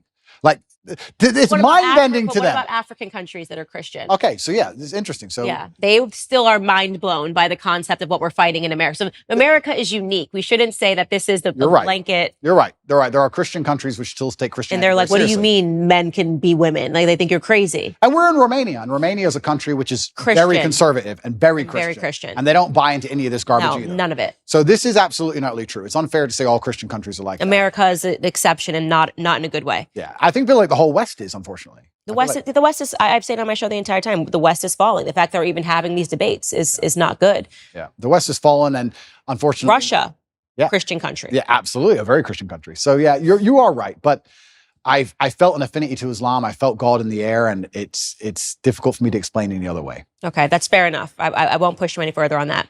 All right, let's get to your case that's happening today. So, and why conservatives are screaming about it in America, and why they feel that Tucker didn't push you enough on this case. Push me. Okay, so first and foremost, one thing I want to clarify for people that are watching this is that there seems to be this understanding that you are being prosecuted, or you're being indicted rather, for human sex trafficking charges. I've read the indictment, and I do want to make it clear the words human sex trafficking occur on the indictment, but then it makes it very clear that what they're referring to is they've kind of extended the term. It's not what we think about in America when you think of a bunch of children being put into a truck and taken over the border against their will. They're basically saying that if you trick a woman into coming into a country by using the lover boy method, then they consider that to be human sex trafficking. So the definition has definitely expanded over time. Well, it's also ridiculously misogynistic to believe that women can't make their own decisions on anything. So the whole thing about it is misogynistic. But yeah, you're correct. That's a very important distinction. Essentially what they're saying is we have a show in America called 90 Day Fiancé.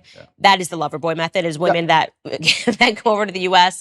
They're clearly coming for citizenship, but these women kind of get duped and they sponsor these people. This would be the same vein of what they're trying to describe. I've read it myself, of what human sex trafficking can be, which is it's an a absolute woman reach. fell for you, fell in love, moved over here overseas, but it's only because you were very convincing. Yeah. That is the definition given in the indictment of what they're referring to. Correct. So I'll give a very quick rundown on the case. Everything from these old videos, old clips, my webcam company, things that happened 10 years ago have absolutely nothing to do with the criminal case. Absolutely zero. Anything you see from before 2021 has nothing to do with the case. The case against me is that from 2021, my brother and I, when we were already worth hundreds of millions of dollars and already successful and famous, created an organized criminal group. And our intention was to convince women to move to Romania to make TikTok videos so we could steal the TikTok money. And TikTok, and they mention OnlyFans. Correct. On the indictment page. And they say that you did this using the lover boy method. And it almost reads, what's interesting to me and why I was compelled by this case is just that because they tremendously changed it. When they were investigating you, we were told that there was a woman who went to the UN who escaped your grip, and that, she said, I've been held captive. And then after they investigated, they came up with what it sounded like regurgitated Andrew Tate videos. the lover boy method, which is in one of your videos where you're talking about women. So it seems like during that time where they held you in the cell, perhaps the initial case that they fed to the media fell apart. Yeah, I believe what happened, and I have to be very careful what I say, but what I believe happened is in April of last year, Tristan and I had some visitors here from America who were only in the country for 5 days, made some very strange demands financially. When they were rejected, they called the American embassy and said they had been kidnapped. Those two women, we deem now to be professionals. One of them has accused 7 men of kidnapping in her life.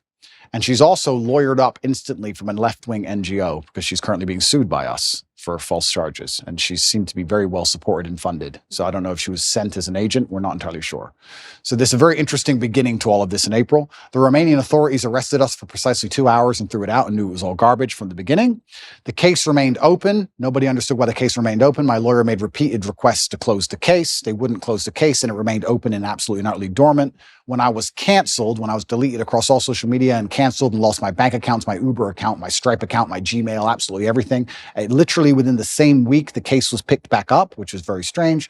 I was followed. They tried to find evidence of any kind of crime at all. They couldn't find any crimes whatsoever. They then raided my house for a second time with the intent of getting my electronics, which they got. They went through all of my electronics and they could find nothing of actual criminal intent. What they did find is my brother and I and our personal assistant, because at the time, if anyone who knows the internet or has been around for a while will remember, my face was all over TikTok. You could not get rid of my face on TikTok.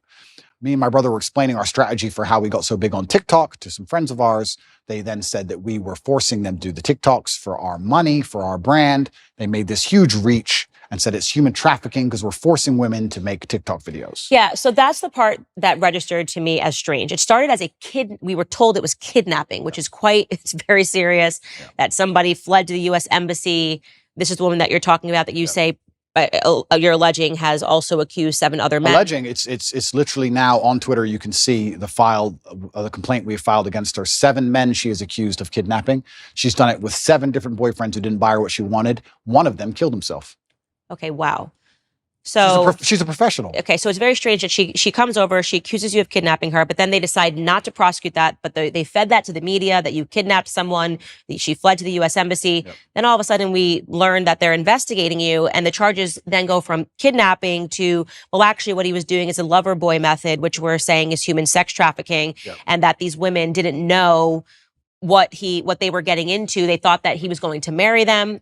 And actually what he wanted them to do was just to make TikTok and OnlyFans videos. Yeah. So the lover boy method, traditionally, the way it would traditionally work, the reason it was criminalized and added to the criminal code is that I would be a Romanian man and I would meet a Romanian girl. We would get married. Marriage is part of it. I'm not married to anybody. We'd get married. We'd move to a richer country. You go from a poor country to a rich country, let's say America. You put the girl into sexual work, let's say prostitution, and then I'll keep all the money and I'll control her or coerce her by pretending to love her. That's what they're saying. That's how it traditionally works. Mm-hmm. They've accused me of using the lover boy method because basically I was a nice person.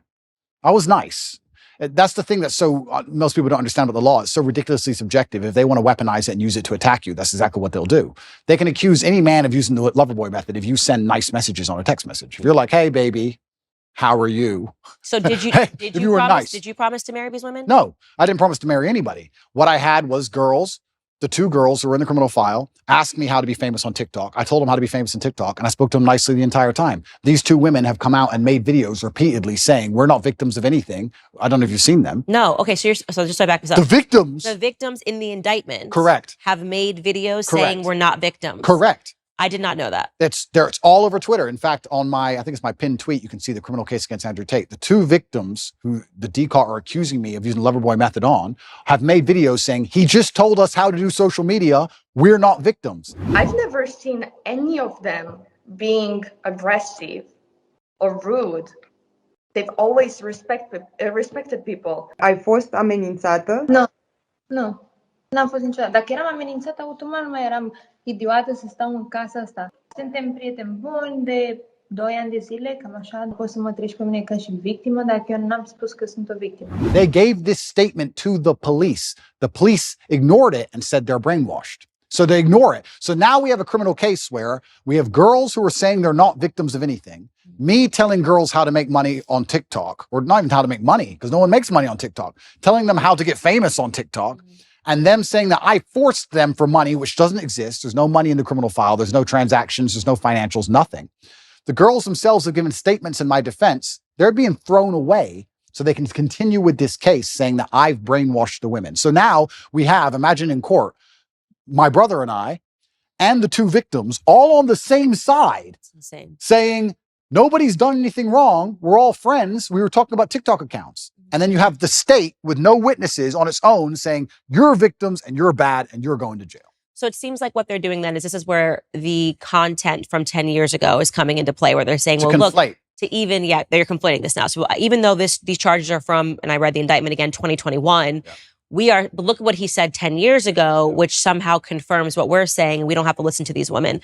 On August 22nd, BRICS nations, that's Brazil, Russia, India, China, and South Africa, are expected to announce the launch of a new international supercurrency fully backed by gold or other commodities.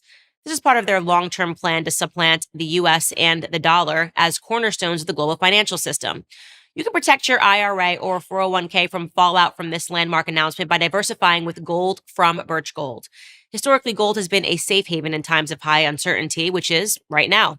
When currencies fail, gold is a safe haven. How much more time does dollar have? We don't know. Protect your savings with gold. Birch Gold has an A+ rating with the Better Business Bureau, plus thousands of happy customers. So text Candace to 989898 and get your free info kit on gold. If a central bank digital currency becomes a reality, it will be nice to have some gold to depend on. Again, text Candace to 989898. So I do want you to contextualize this video that has been circulating on the internet of you talking about the lover boy method. So we'll take a look at that right now. Sure. You cannot get a girl to work for you having fun. So the recruitment process is the same as the PhD course. You message them on Instagram. The PhD course is my recruitment system. I don't mention webcam until after I've had sex with the girl. If you're on dates and you're trying to mention it and shit, it just doesn't work. It puts them off. I'd never do that. That's disgusting. I'm not a whore. It's just not gonna work. You continue as normal, no mention of webcam. You the girl. After you the girl, you do the PhD test. If she passes the PhD test and she wants to be with you, then you start mentioning things like, yeah, but you know, you're always busy. You're always at work. You can come work for me.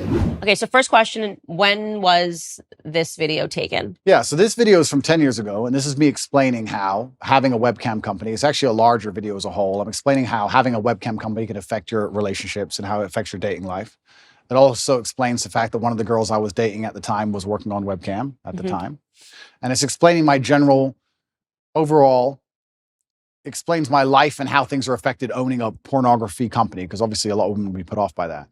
It doesn't explain, it doesn't say, I have to be very careful how I answer this question because I'm currently under an investigation, right? So I'd be very careful how I answer it. People are trying to chop it up and say that it says I am using the Loverboy method to somehow convince women to do things they didn't want to do. This is obviously not the case, and none of this is in the case file for a reason because it doesn't exist and none of these women are upset.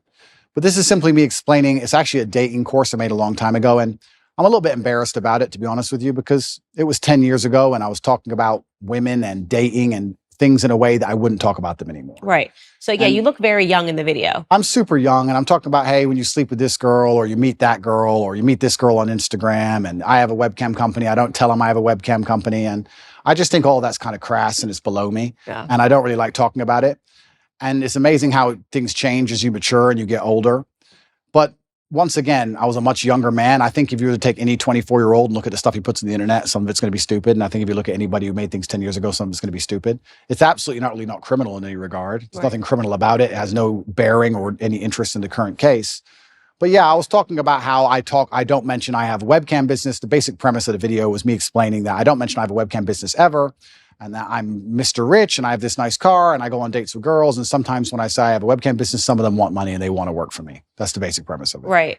I'm glad to hear that you're not proud of the video. And I think that that's one of those things where I say that people don't allow you to grow up from things that you've done or said in the past. And this is obviously when you were operating a webcam business. You're Completely. talking about, and that's the whole thing about the human experience. We're supposed to grow, right? And we're supposed to make mistakes, and we're supposed to learn from them, and we're supposed to evolve as people. And I'm certainly not proud of the video. When I say I'm not sorry for what I've done, I don't mean it in a, I would do the same things again. I don't mean it that way. I mean that at the time I was a lot less knowledgeable and I was younger and I made some mistakes. And just like I'm sure Jay-Z would never sell crack again. right. Exactly the same reason I would never make a stupid video saying something so stupid again. I also could have never predicted the fact that I was going to become one of the most famous people on the planet. Right. I didn't see that coming. And if I did, I would have been a lot more careful with what I said and how I said it. And I do think that it's part of every person's journey to make some mistakes and learn from them and grow from them. And I kind of find it interesting that if I was a reformed drug addict, there'd be no problem. If I was a reformed murderer, there'd be no problem. If I was a mafia boss and I'd sit here and I'd killed 3 people and we were doing an interview and I was like, yeah, I used to kill people. I've done my time. I'm out of jail now. I get less flack than if I made a video talking about dating when I used to have a business that did webcam than I currently get, you know? So all I can do is understand that I was a younger man. I did the best I could at the time. And I was trying my very best to survive in a very harsh world. And I understand now that a lot of the way I said things, I certainly shouldn't have said them that way, but none of it is criminal. Right. And it, again, has no bearing on your case today, but I want There's literally no bearing. And it's conflation. It's being circulated without, like, people think that video was shot last week. Correct. And that's what's so good, because it's good to mention that, because people are trying to conflate them. Because in the current case against me, there's no case. Mm-hmm. Everybody understands there's no case. We're now in a situation where if the legal system's completely fair, then the case is over. So what they're trying to do is they're going to conflate with old videos of mine, and they're going to try and muddy the waters and gaslight. And I will say that I am unhappy those videos exist, and I will say I wish I never made them, but I won't say that I'm sorry, because at the time I did the best I knew how to do. And I think that's important for the young kids that are following you, especially the young men, to know. Like I say, I always hope that I talk about the mistakes that I made, and I probably wouldn't even categorize them as mistakes. It's just things that I did. And if I could go back, of course, I wouldn't do it. Hindsight's 2020. Yeah. But it's important for them to hear that. You know, I'm not proud of that, obviously. I'm not proud of it. And that's why I never push them to the world, and that's why I never, propagate them in any way. Unfortunately, there's a weaponized attack against me where they still exist. Mm. And that's why I do so good to talk against them. I think that if you want to tell kids not to do drugs, you usually have a reformed drug addict to stand up and say, don't do drugs. I was a drug addict. It was a mistake. And I think that gives you a degree of credibility. So for me to sit here and say, be a lot more careful, one, with the way you say things on the internet, especially. 2, be a lot more careful with your interactions with women as a whole, especially in light of the Me Too movement and all these other things. Be very respectful. This is a small clip. If you watch the video in its entirety, I actually talk about extensively about how you don't want to make a woman feel pressured. You don't want to pick up a rape charge for no reason. If she feels upset or sad, make sure you get her a taxi home. I talk about all these things in the same video. So this is still the worst part of a very long form video taken out of context. However, I just think there's a lot of lessons to be learned from it. And yeah, if I have to be slightly embarrassed and a little bit taken aback by them so I can teach people the lessons, then I'm going to teach people the lessons. And the basic premise is I was explaining how I have a webcam company and how it affects my romantic life. And that was how it was all encompassing and went together. And I think when I made the video, I got like 28 views. Yeah. And now it's being circulated. And I'm being told I'm the worst person in the world by people who pretended they'd never done anything wrong for the last 10 years. And also there has to be a degree of time. I like to think there's a statute of limitations. Like, how long are you going to hold? They will for the rest of your career. I'm sure they will. And it's fine. And that's fine. Mm-hmm. But I mean, it's just like, okay, 10 years ago, a decade. Yeah, they're going to keep making you answer for it in every capacity. I've seen that.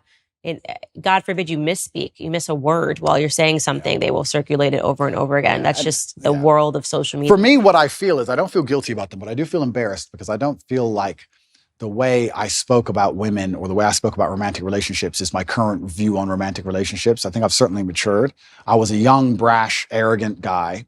This is what happens when you have a young kickboxer who's beating everyone up, who's making a bunch of money from the streets. I was a young, brash, arrogant guy, and I spoke in a way I perhaps shouldn't have spoke. And I'm sure if Jay-Z makes a song today, he won't speak about women and crack and drugs the way he used to speak about women and crack and drugs. It's just the reality of life. And you have to grow, and you have to take the embarrassment which comes from growing. So I will certainly sit here and make sure, I think the whole world understands that that's not my message. That's not what I'm teaching young boys today. The young boys who are following me today have no interest in these videos and don't watch these videos unless they're pushed by haters. And I think that overall, I'm a net positive for the world. I think that men being so disenfranchised is I want to say something quickly about the British school system. The English school system has attacked me, and they're trying to put me, they've spent billions of dollars trying to remove me from schools because young boys were running around saying, what color is your Bugatti, and repeating my sayings. I don't think I can really truly be held responsible for the fact that young boys repeat a saying, especially one that's not particularly aggressive. I think that shows that the young boys are looking for a hero and someone to look up to, and I feel like I'm filling a gap. And that's why I understand it's so important I say very good things and teach very good things. And I don't think I would have learned so much good if I hadn't been involved to a degree with the dark and the bad. I don't think there is light without dark. A lot of my lessons and a lot of the messages I give to the world come from the fact that I grew up in one of the worst areas of the Western world, surrounded by drug dealers, surrounded by real pimps doing real bad things, surrounded by broken homes. I learned all these lessons. And if I had never had those experiences and never grew up in that scenario, how could I be a person who's now teaching young men, disenfranchised young men, the realities of the world? How could I? We talked earlier about having a sheltered life. A sheltered life doesn't allow you to be the kind of man who can teach. So yeah, I spoke in a way I shouldn't have spoke. Yeah, I regret the video completely. Have I ever hurt anybody? No. Has any of the girls who are being mentioned in that video come forward with anything other than defense of me? No. Nobody was actually hurt. It was just very brash, very arrogant, very bad delivery, which I regret. I'm going to tell you something right now. If love with you as a human being, if I had to watch clips of me 10, 11 years ago, I would be red. Even the black girl go red. I couldn't even look. I wouldn't even want my husband to see it. So I feel your embarrassment. Well, and that's why a part of me when they were regurgitating these clips, I was like, this is so unfair. It's so unfair to say I'm upset. And by and large, the stuff that you're saying to young men, even if there are certain things I don't agree with, although I found it interesting that you said that peacocking is natural with men, because I think you're right. Now that you say it, I'm just a woman and I don't understand it. Yeah. But by and large, the stuff that you're saying today is not that. And so I think it's really, you got to be really careful if you're convicting somebody on who they were a decade ago. Completely. And it's reformed drug addicts that will tell you not to do drugs, and it's reformed alcoholics that will tell you not to drink alcohol. Yeah. And I lived a life. I'm not going to sit here and try and, I think part of the reason actually, and it is part of my image, Top G is the name for any of the adults who are watching it. Top G is what they call me, my nickname. But part of it is the fact that I grew up in a bad area. Mm-hmm. I can fight. I have this money. I'm in this big compound in Romania with armed guards. And there's that degree of it. There's that nastiness and there's that rough to the edge, which makes my message so interesting for the young boys to watch. But that's because I came from a very rough life. And yeah, all I can do is apologize for the delivery, but I will not apologize for trying to do the best I could at the time in the scenario I was in. Growing up. Completely. And I think that that's one of the things that sucks about being a public figure is every single moment that people are looking at it under a microscope. And I always say, I want to give people permission. I always say, I took the most liberal route to conservatism that there ever was. Yep. And so I'm just not so quick to judge people. And also I like to think, and this is one of the things I do say, if the most advanced forensic detectives on the planet with years of effort, if the worst they can drag up is me talking about women in a slightly derogatory way, I'm kind of happy with that. And I'll be honest, because I scroll Twitter and I see all these liberals who attack people all day end up getting ousted for child porn or this or that, real things. And I'm like, thank God I have no skeletons for real, So that's the worst version of me that anybody's ever going to see. And it was a long time ago and I learned my lessons from it. And I do my very best to teach the lessons I learned, just like you said, to help people avoid going through the hardest way to possibly learn a lesson. And that's the reality of it. But that has no bearing on my current case. And I think that's what the confusion in my case is currently. People think that my case has something to do with that, even though they're completely unrelated events. Right. And that's why I'm trying to clarify and talking to you, because I've realized that there's a lot of conflating going on. And a lot of it is because America, I feel, is just now being sort of introduced to you, whereas in the UK, you've been around for a while. And there was one, and I'm only familiar with your UK brand because of my husband. So I know that you've been big in the UK circuit for a very long time. And there was an old video that surfaced of you spanking a woman with a belt. Yep. Tell me you love me. Say it like you mean it. Say it like you mean it. You message one other guy ever again, whether we're together or not. You understand me?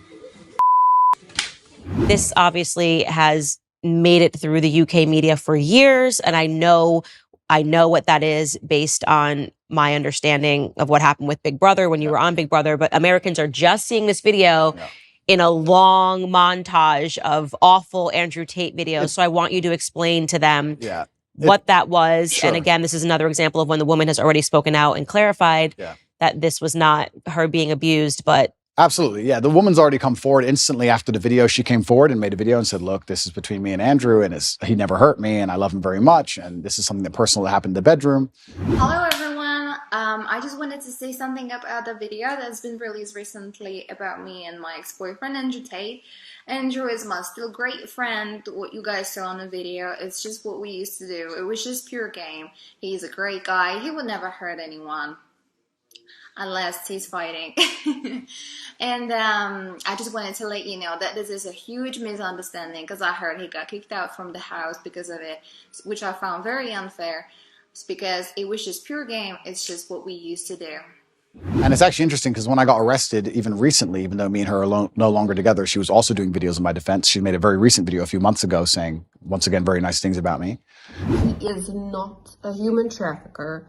He would never rape anybody, and he would certainly never ever human traffic anyone either, including his brother. They would never do such thing. I am just so shocked, and I'm so fed up with all of these lies. And you're right about public life, having your dirty laundry or your life thrown out there to the world. It's kind of interesting. And it's interesting how fast people throw stones, because I know how clean my life is compared to most people's lives. And I know that just from conversations I've had at dinner tables. I know from just dinner table conversations. You talked earlier about dinner table conversation people have in couples, etc. I've been sitting around in very private rooms with very rich people, and I've been in very important places and also some very low places. And I've heard people talk, and I'm like, if your life was on display like my life was on display, it would be a real circus. I mean, imagine you could be the son of a president. Imagine if their life was on display, and you could find out some really interesting things. So me personally, yeah, these things are the same old regurgitated things from 10 years ago that have been previously explained. That was also, I was going to say, can you date that video? When that video, I must have been, how old was I? 2015, maybe 2014, okay. A long time ago. Right. And I think the best defense for all of these things, personally, I don't think that anybody should take my word for it. I think the best defense for all of these things are the voices of the woman directly involved. Right. We say, believe all women, right? That's what we say, isn't it? Okay, well, you don't have to listen to a word I say or believe a word I say. If you think I've done something wrong to a woman and the woman stands up and goes, no, I love him, that's garbage, then that should be the end of the issue, I believe. Maybe I'm getting libertarian again. But no, I mean, I very much agree with it. And this kind of gets into, gosh, what is the name of the guy in Hollywood that he just went under Me Too and Hammer something? Yeah, Army Hammer. Yeah. Right. And this is another person I defended on my show. He was in consensual relationships. BDSM was his thing. He was very clear about it was his thing. The girls were okay with it. Maybe because he was a Hollywood star, but he never lied. He never coerced. He never confused. And then suddenly one of these women decides to speak out against him. Now they've just cleared him of all charges. And I sort of have the perspective that if they were doing this in a consensual relationship, irrespective of how I might examine it and say, I would never do this in a consensual relationship, you can't then turn him into a rapist. Well, this is the thing. I don't think many people understand, especially the men who are vilifying me and attacking me and anyone who's upset by me, understand that first they come for me and then they're going to come for you. They come for any man that they don't like. And the way they do it is this is the weapon. They sit and go, okay, let's take some kind of sexual crime because it's heinous and it damages their name. And then because it's subjective, right? You say rape, you're right. Rape traditionally was grab a woman off the street and hurt her. Well, he didn't do that, but he did have a consensual relationship for years.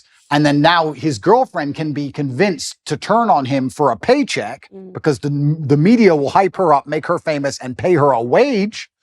Now he's a rapist. Or even by more crazy extension, let's look at the Loverboy method. We have a man here who has spoken to a woman in a very nice, polite, kind way, has never even had a BDSM relationship with her, hasn't hurt her, hasn't hit her, only spoke to her nicely. She is saying he is nice. She is saying he did nothing. Okay, she's brainwashed and he used Loverboy. You can't even be nice anymore. You can't even be, if the government want to put you in jail for sexual crime, you can be a man with a woman, speak to her with absolute respect. She can love you with all her heart and say he has never hurt me, and you are still a criminal. Right.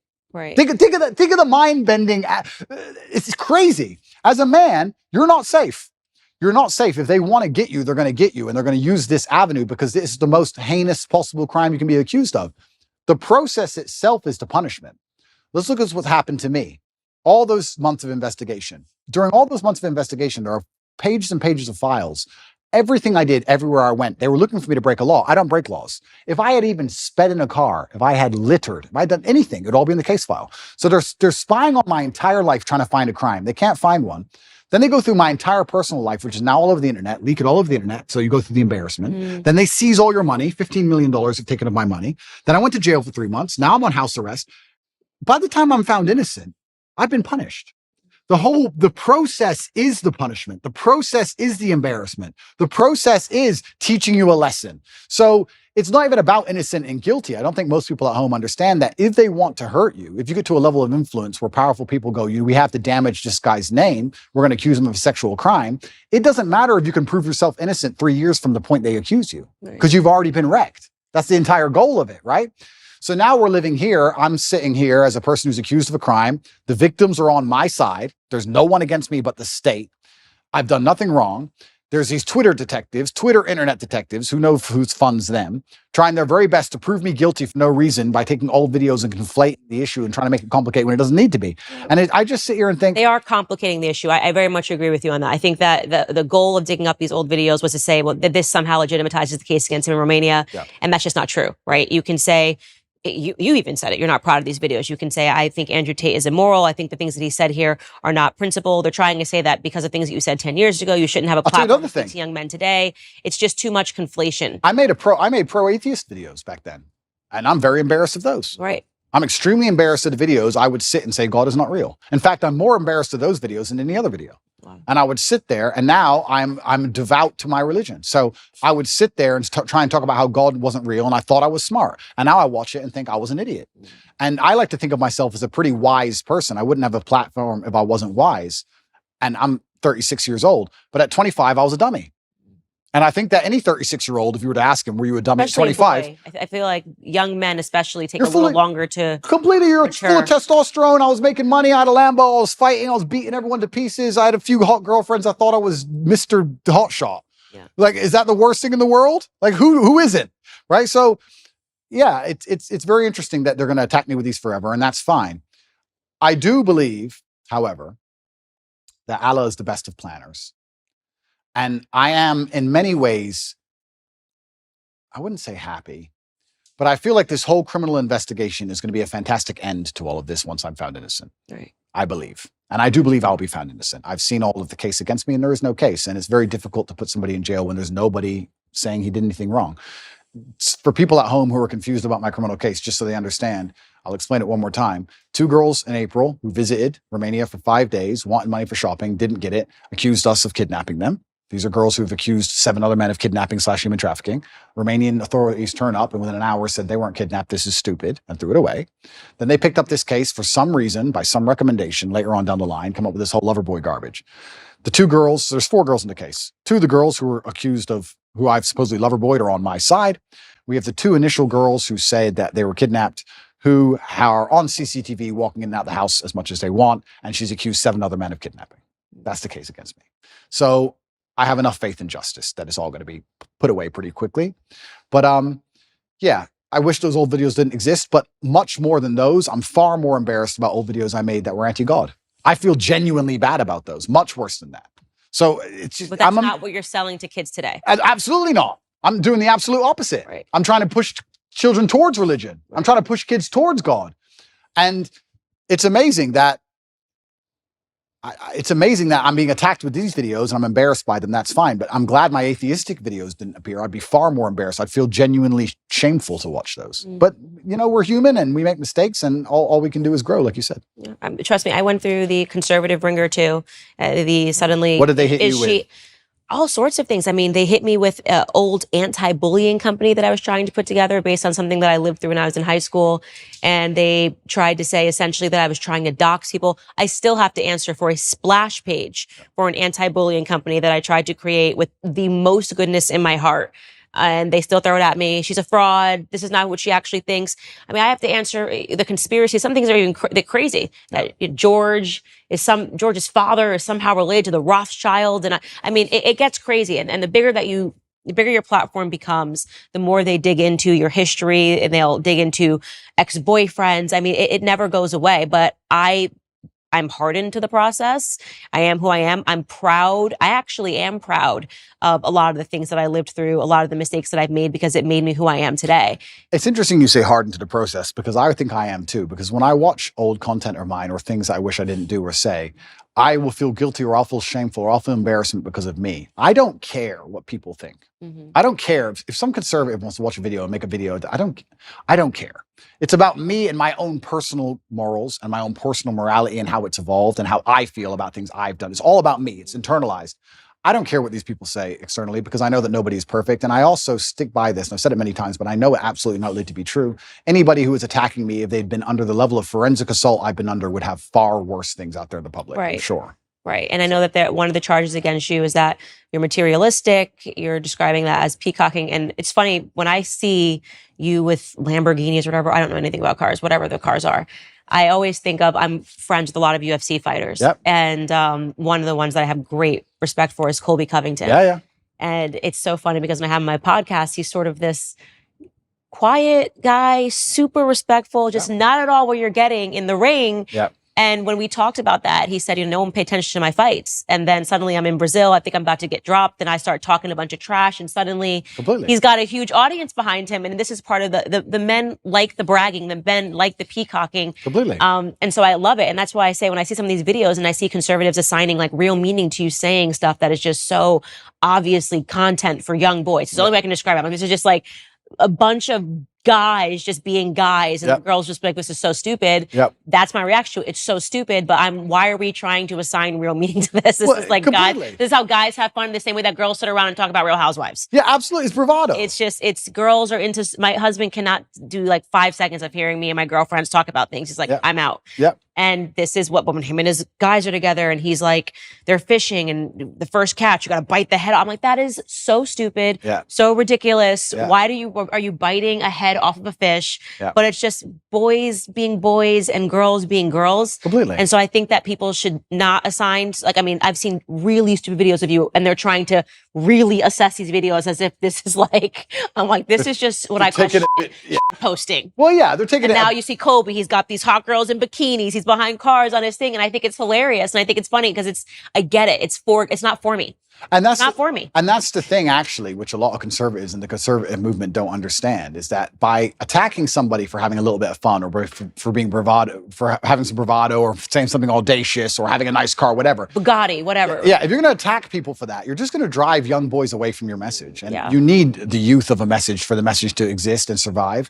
If you're going to just be Mr. Boring and be upset by everything, then nobody's going to want to have any affiliation with it. I really do believe the reason liberals owned the culture for so long is because liberalism overall, it's not, because when you become spiritual, you understand that it destroys your soul, but it looks fun. It does look fun. It looks fun because there's no rules. And you can do a bunch of dumb stuff.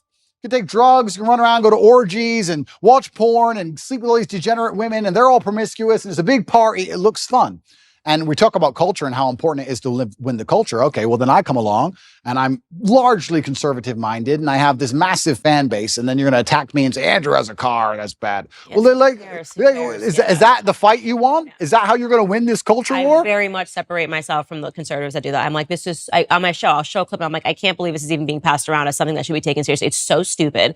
It's so ridiculous. It's so obviously content for guys. This is what I imagine if my husband left to his own devices and he's around all of his lads in the UK. I mean, the stuff they talk about is just so stupid.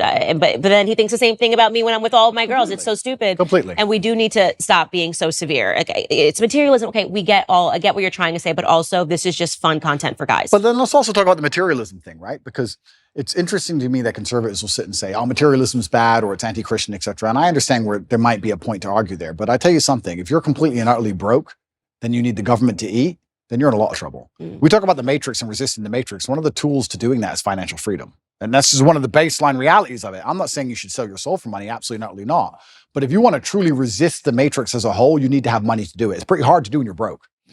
Even me as a person, if I had no money, the current situation I'm in would absolutely and utterly destroy me. I would be completely and utterly wrecked. Like, how could I pay my bills? They've taken $15 million of my money. I'm locked in my house. So you need to have a degree of financial freedom. Otherwise, you're going to end up just doing what you have to do to eat. You look at these people in England. There was a video that recently was on Twitter. I felt really sad when I saw it. It was a workman taking down the British flag and putting up the pride flag. And someone shouted at him, "Hey, bro, you're removing the wrong flag." And he goes, "I know, mate. I know." You're taking the wrong flag down, mate. At least you know that.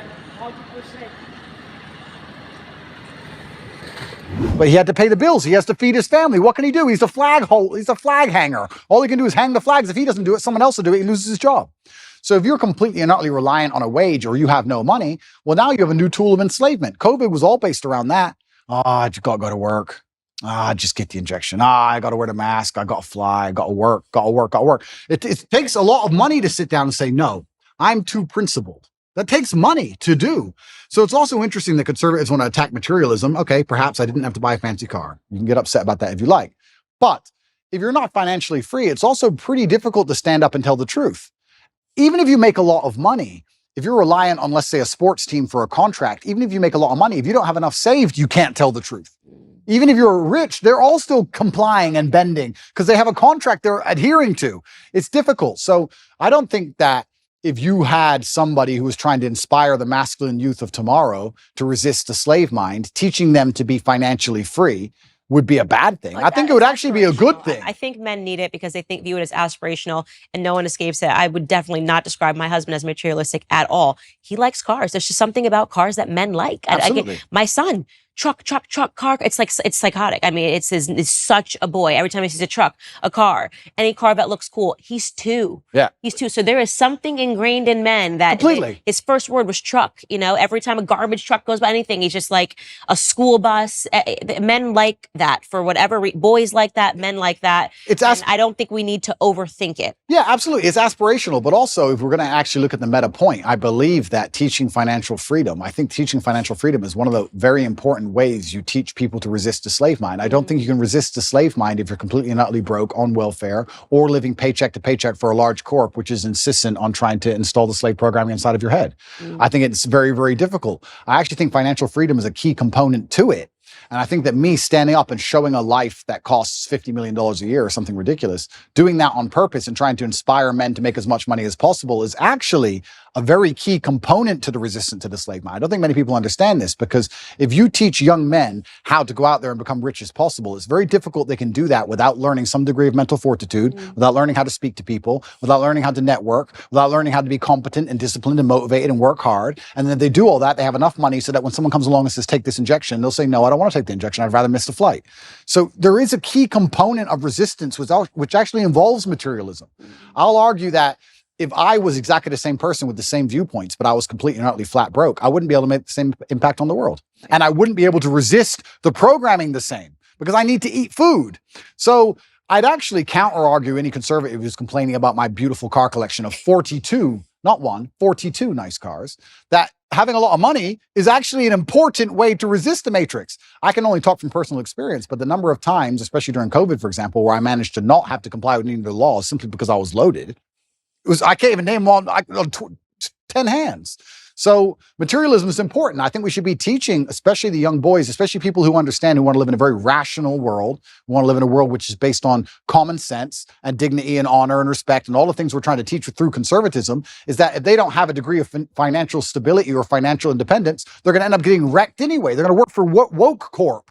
And Woke Corp's going to change its Twitter picture or X picture, whatever it's called now, to a pride flag, and they're going to be screwed anyway. So you have to be teaching to a degree financial independence. I don't know why that's seen as a bad thing. I'd actually really like to argue that point with who was complaining about my car? I think who was complaining about one of my 42 cars? I think it was a packaged, this video and kind of showing that you're not actually good for young men. And they wonder why they lose the culture war. Imagine sitting there telling young men, don't have a nice car like him, don't be fun like him, don't do that. Like, what planet are you people on? No wonder. Just have a sense of humor. Like, I think Colby Covington's Instagram is hilarious. Completely. I know this is not how he lives. First off, to be an MMA fighter, his whole life is diet, extra. I mean, he's beating his body every day. He doesn't really have time to be going to the strip club. And, but I get the brand. I think it's hysterical. He's actually a really wonderful human being. And I'm happy that I'm not so serious that I don't see the humor in this. And boys love it. They do love it.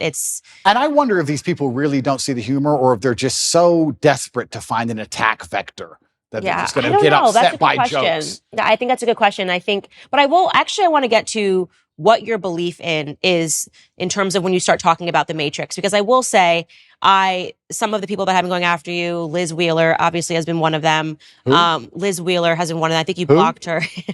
Ali Stuckey has talked a lot about it. I know these young women, they're not a part of the Matrix. Okay. I have a lot of disagreements with them. Stylistically, we have disagreements.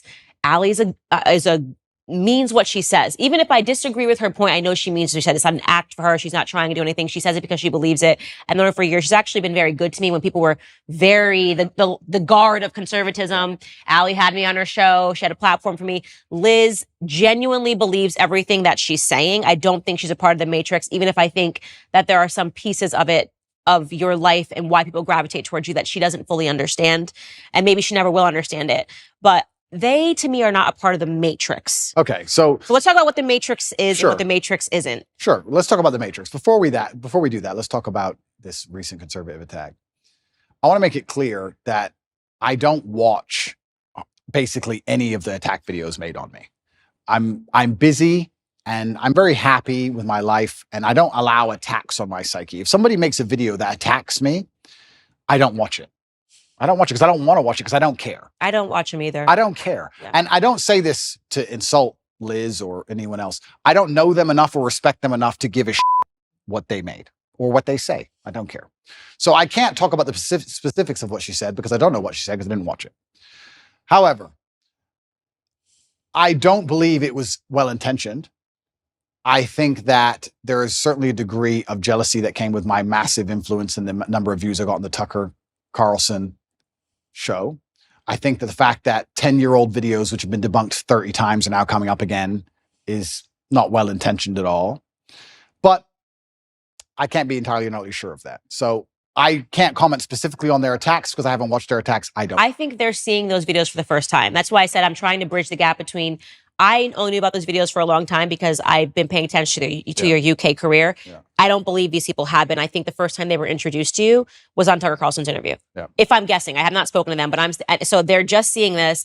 Then somebody starts circulating old clips and they are like, oh my God, this person, this must be true. Again, guessing, have not spoken to them about you at all. Got it. Well, it's up to them to come to their own conclusions about me. I'll live my life and I'll continue to live my fantastic life and I'll be the best person I can be, and they can come to their own conclusions. They can make videos in support of me or attacking me for the rest of human time. I'm not going to watch any of it. I'm not interested. Right. So that's those two. But in regards to the Matrix as a whole, the Matrix, I believe, and I use the term The Matrix from the movie because I think it perfectly describes the world we're in today. I believe we're living in a false reality which is projected inside of our minds and it's designed to distract us long enough for our bodies to be abused. And the movie is for body heat. In the real world, perhaps it's for some physical labor. But I believe that we're not living in a real version of reality. I believe there are gatekeepers on the truth, the agents, who try their very best to keep us asleep. And I think the end goal is to keep us distracted long enough for our body to be utilized and then for us to die. Who is the Matrix and what is the Matrix as a whole? I have to be very careful what I say, and I don't want to get in too much trouble. But I think anybody who is perspicacious enough to understand how the world works understands that the media machine is trying very hard to keep us convinced of certain ideas and also to keep us arguing about very unimportant ideas. So people behind the media machine who decide what goes on the news can do whatever they want to do. Mm-hmm. And the things they do usually have dire consequences to all of our lives. Right. So I would say that the Matrix as a whole is the media machine from the projection point of view, and that the people who control the media try very hard to make sure they have ultimate control over all governments and all important decisions on the planet. I agree.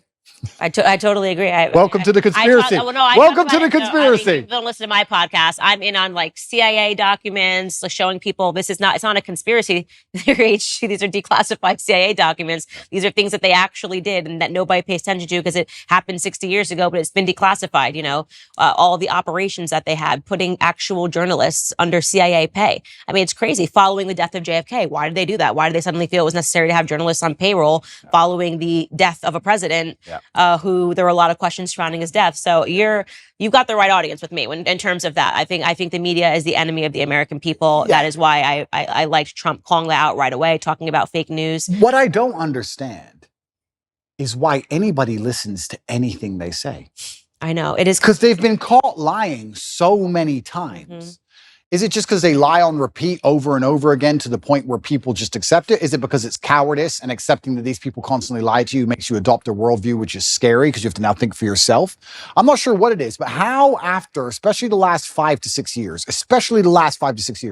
can you believe a word these people say to you? Well, because if they say it enough, it becomes true. And they've been able to show that if you say something over and over again to someone, they will accept it as a truth. And that was another declassified CIA experiment. Super interesting. They put a bunch of people in the room. So let's say there's 20 people in a room, right? And 19 of them are agents, and one of them is actually the person they're testing. And they show you a picture of what is clearly a banana. Yeah. And they go around the room. The last person they get to is the one that's being experimented on. Everyone else is an agent. And they say, what is this? And the first person says, apple. Apple. It's clearly a banana. Yeah. By the time they get to that 19th person who is not an agent, that person just says it's an apple, even though it's clearly a banana. They don't even believe their own eyes anymore because they're going, okay, well, if 18 people in this room have said that it's an apple, what do you see? An apple, apple, apple. Then they just say apple. So there's a lot of evidence. They do it because it works, and everything around us shows you it works. We're right now debating whether or not children can pick their gender. How did we get here? This is something that you couldn't even fathom when we were in high school, that people would be saying like your little boy could be a little girl, but we're here today and actual adults are believing this information because it's been said enough times to whatever segment of the population that they're accepting it as true. So they do it because it's been effective. And that's why God is so important, because God is a hard line that you cannot be crossed, right? That's why you will not be libertarian. That's why I will not be libertarian. You will not be libertarian. That's right. No, but if you yeah, it's true. Because if you have faith, then there's rights and wrongs. Like you said earlier, there's sin and there's good, and there's a line that can't be crossed. And the psyop is very difficult to penetrate. And that's why in the Islamic world, for example, we have very little of these problems because it's haram. Problem solved. Haram. Next. But yeah, it's certainly scary, and I don't think people understand how evil absolute power will make a person. I don't think people understand how petty and how vindictive and how degenerate absolute power will make people. I think there's a degree of naivety in the population when you talk about the Matrix and the people who are behind the media, and they believe these people might be powerful people or rich people, but not necessarily bad people.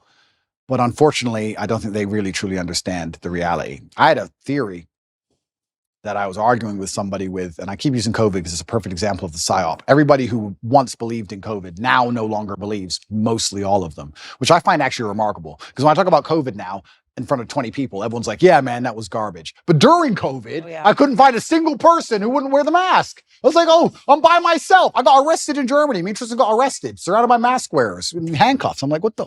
And I guarantee if I was standing in front of those people now, they'd all be like, yeah, COVID was stupid. It's amazing how people want to flip and forget reality. So I use COVID because people were fully psyoped, and now they're not psyoped. And I'm trying to wake you people up to understand something about how garbage it all is. I'm trying my very best to make people understand that the people who make the news have no interest in you being informed. Why would they make the news and broadcast it to you everywhere for you, little Mr. Nobody, to understand how the world works?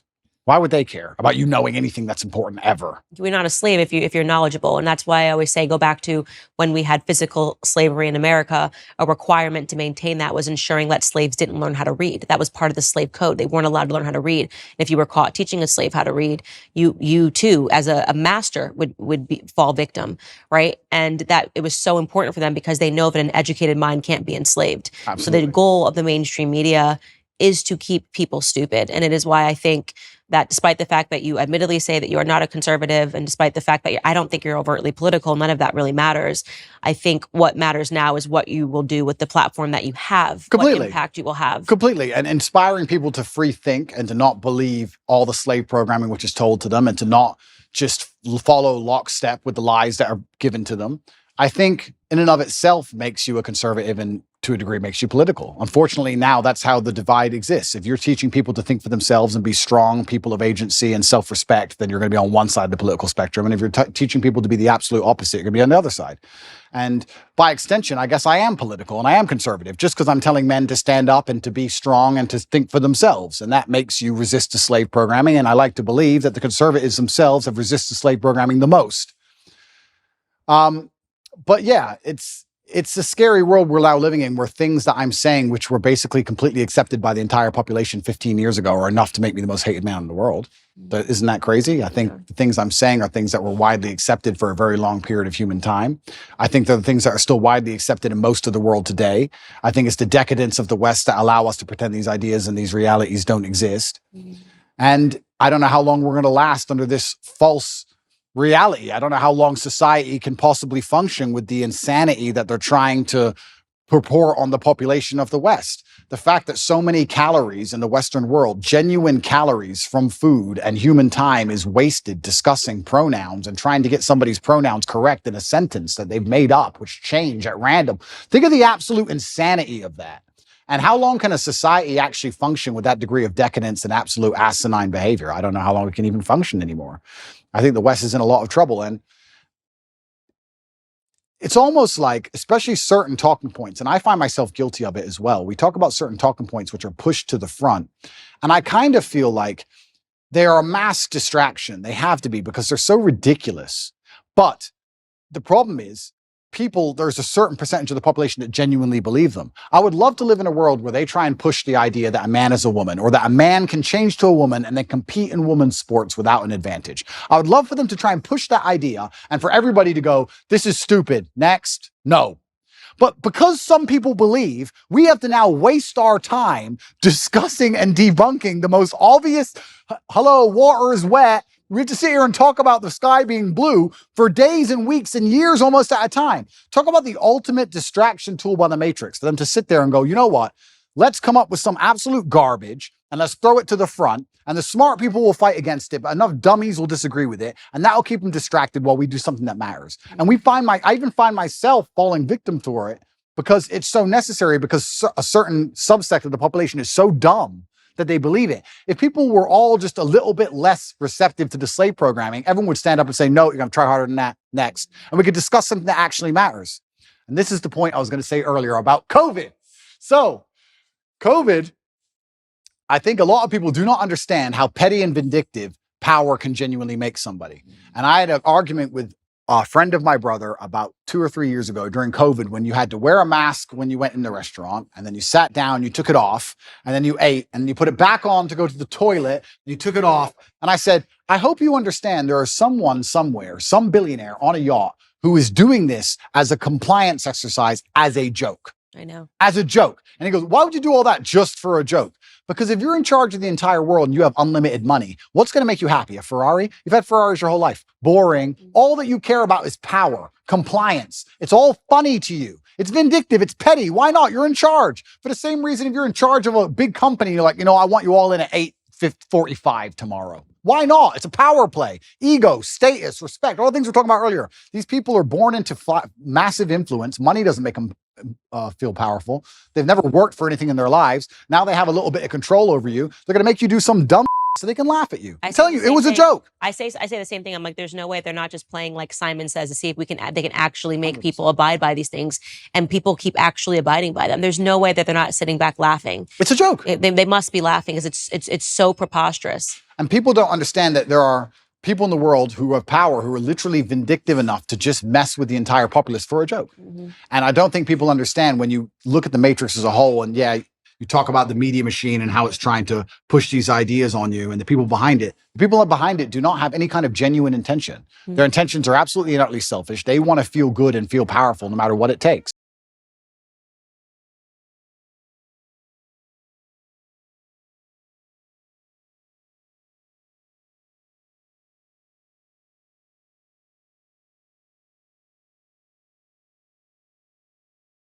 Kind of evil and scary that these people have a worldview which is so logically flawed, is so devoid of genuine rationale, that they have to go to the most susceptible subsect of the population to inject it. Which is why you should get married, because the guard against that is strong families. Is it? It is a nuclear family. It is a mom and a dad sitting around the dinner table saying, what did you learn at school today? It's mom guarding at home, going through their homework and seeing what they're learning and saying absolutely not.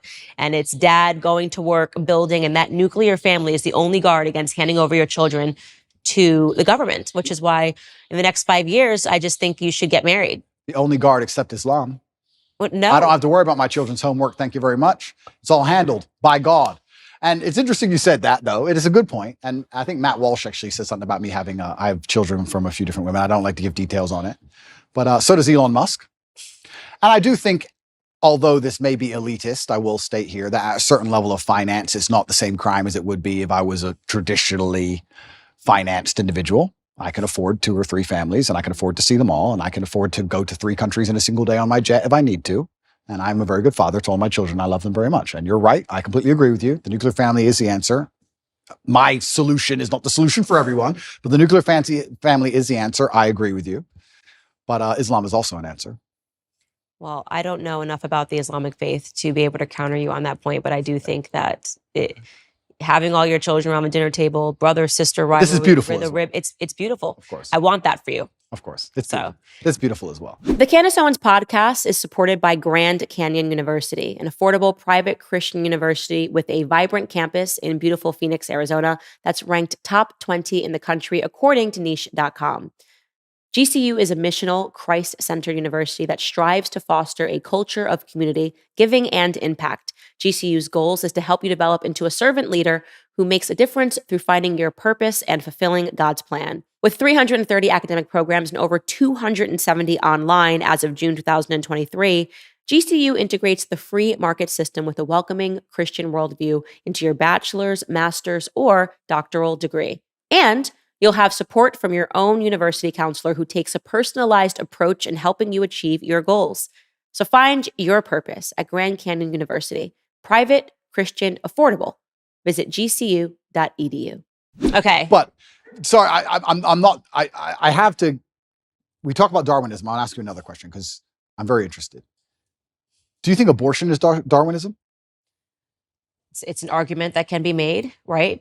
Killing off your own offspring, it means that you're not putting your offspring into these society. people with the sign. Yeah. I killed 10 of my kids. Isn't that, I mean, it's evil. It's satanic. It shouldn't happen. I'm not saying that it's a good thing. I'm just asking, is there a Darwinistic element to all of this? That when I look at that the earth will be populated with conservatives because their ideas. I mean, my husband always says the left is a death cult. If you look at all of their ideas, they lead to death, right?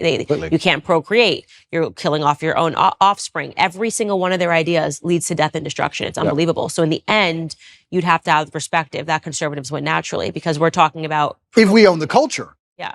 But we don't. So what they're doing is they're using the culture to psyop enough young children who are not living a traditionalistic life, or like you're saying, or not having a strong family, nuclear family to keep them against the slave programming. And they're using them to create the new generation of death cultists to continue to keep humanity under attack. But I don't know. I really struggle. As a person, I try my very best to, my father had a saying, which I use, I allow manipulation to find out where my enemy wants me to go, and then I use my mind to break the trap and punish the perpetrator. And the reason he said that was because if you don't allow them to manipulate you, you don't know exactly where they want you to go. If they try to manipulate you and you absolutely not resist, you might end up taking another path towards the same destinations. You should allow them to manipulate you. Watch the slave programming, watch the propaganda, watch all of it. Find out what you want, then what they want you to believe, and then you can use your mind to instantly break the trap. I did it in COVID. And when I first watched COVID, when I watched the Italian hospitals and people falling over in China, at the very, very beginning of it, I sat there and thought, what do they want me to believe? They want me to be scared of this disease. They want me to be afraid. No, I'm not going to be afraid. So if I'm not afraid, what's the answer? Well, the answer is to go to which country? Sweden's open. Nobody talks about the fact that Sweden was open the whole time, never closed ever. I mean, interesting, we're in nightclubs the entire time people were locked in their houses. Nobody talks about this. It's like no one mentions it anymore. But you have to use your mind to break the trap. And I feel like I've tried to allow my mind to be psyoped into this transgender stuff or this abortion stuff. And even I can't even pretend to buy into it. I can't see how you can reach that level of delusion. And that's where I say, maybe it must be Darwinism, because maybe even with all of my mental capacity, I can't even pretend to be stupid enough to want to go and chop my genitalia off to then imitate a woman, poorly imitate a woman for the rest of my human years. That literally sounds like a form of torture. That sounds like one of the worst existences ever. I feel sorry for anyone who's fallen for that because they're never going to be what they want to be ever. It's just like the worst possible existence. I just can't think of anything possibly worse. And I don't know, maybe there's a Darwinistic element to all of these things. If we can just control the culture and make sure that no future children are psyoped into the death cult, maybe it should all fall apart, because people who truly are that susceptible. Me and my brother have a joke in the house. There's flies and mosquitoes in the house sometimes. Every time one of us kills a fly, we say, you've improved the gene pool. Because the slow one got killed. The fast one, he doesn't get killed. So the fast one's going to be here forever. I'm going to think about that every time I kill a fly. Every time you kill a fly, you're helping them get quicker. If we didn't kill flies all these millions of years, they would never be so elusive. I don't know. Maybe there's a Darwinistic element. Maybe I'm just trying to feel better about Maybe, it. yeah, maybe they're so evil they've decided we're going to kill off all of the people that are stupid. I don't know. And then we'll be left with just strong, independent. But then they can't control the strong, independent people. So then you got a bit of a problem there. I've got another question for you. How polarized do you think the world is? Do you think there's 2 teams? Do you think the globalists control everything? Do you think there's 3 or 4 teams? What do you think about that? I think it's probably now divided into 2 teams. Yeah. Because now you have to find more in common. It's like, how crazy are you? We may have been divided into 4, 5, 6, but now it's like, do you believe that children should chop their off, right? Or yes or no. Circle yes or no. Yeah. Right? That's where we're at, because you have to be so far deluded to believe this. Yeah. And if you're just in some realm of sanity, we probably have enough in common that we should fight together, right?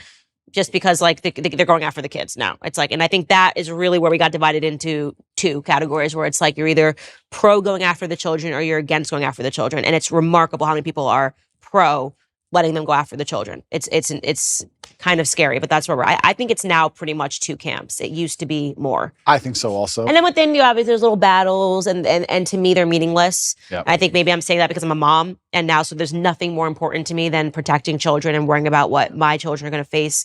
I'm going to be the crazy mom when my kids are at school. I will be there every single day, looking over every assignment. Amazing. Leaning fully into the feminine role Amazing. of like, yeah. So I do think now it's come down to 2 camps. It's crazy and not crazy. I wonder what the future of the world is, Candace. I feel like I know everything and I talk like I know everything, but I'm actually starting to think things are getting Your dad might have had an idea. Yeah, I wish he was still around, but things are starting to get very, very strange. And yeah, and I guess also when we're talking about my libertarianism versus conservatism, I would never allow my child to be aborted ever.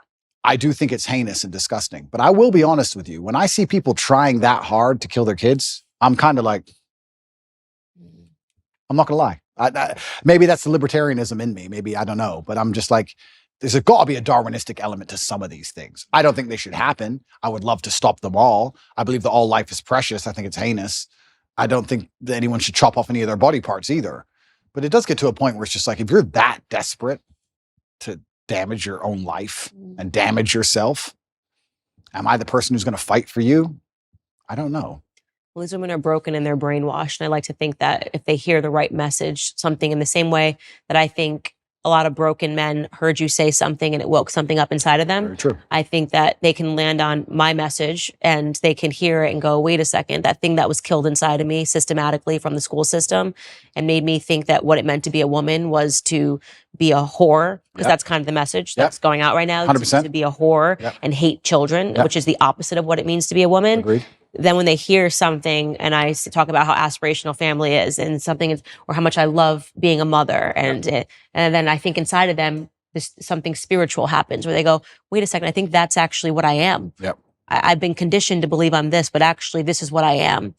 So I'm more hopeful that the more that we have better pillars in society, that we have people speaking out on the opposite messaging that Hollywood is bringing, on the glory of being a woman, on the beautiful of the yin and the yang, on that submission in a marriage is not a bad thing, actually. It's a beautiful thing. I agree. And these messages have been perverted, that we make a difference. And I think we know we're winning. No, we are now winning. they want censorship. Now they want the people taken off the internet. Now they want this person to go down. And that they weren't doing that when they were winning. They didn't care. Everybody was allowed to have a platform when Obama was president. Completely true.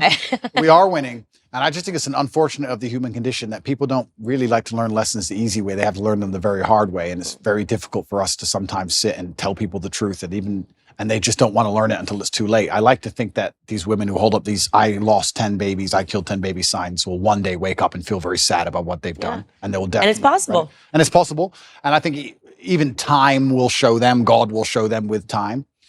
I don't know how I'd talk someone out of the transgender argument. Like, how would you convince someone who is 100% certain they want to mutilate their body to not mutilate their body? That's a scary one to me, because their mind. And that's also one that you can't really undo, which I think is sad, which is why the suicide rates go up after transitioning, I think, is once you do it, you've committed. But I've sat down with a man that did that, had the full surgery. His name is Walt Heyer, and he's dedicated the rest of his life to waking up other well, that's the most noble thing you can do. Yeah. He's like, this is what I did. This is how I was convinced. This is how I was brainwashed. This is what happened to me. I was actually just molested when I was a kid. And I just wanted to get rid of my identity in any capacity. So I did the most extreme thing that I could possibly do. I platform those individuals. And I think that he runs a not-for-profit now, which, Sex Change Regret. There's many people that are like him out there. And yeah, it's going to take God, it's going to take spiritualism, and it's going to take repurposing your entire life after you do something that extreme. Hopefully, just us having this conversation prevents people from making those sorts of very serious decisions. And, but this is why YouTube will try to censor this conversation. Right? I mean, that's the whole point. Is my face is on it. You're in trouble. So I'm going to ask you a few more questions if you don't mind. My face is trouble too. I would just like to state. Yeah, of course it is. Why do you think marriage has reduced in the Western world? Why do you think less people are getting married than before? Conditioning.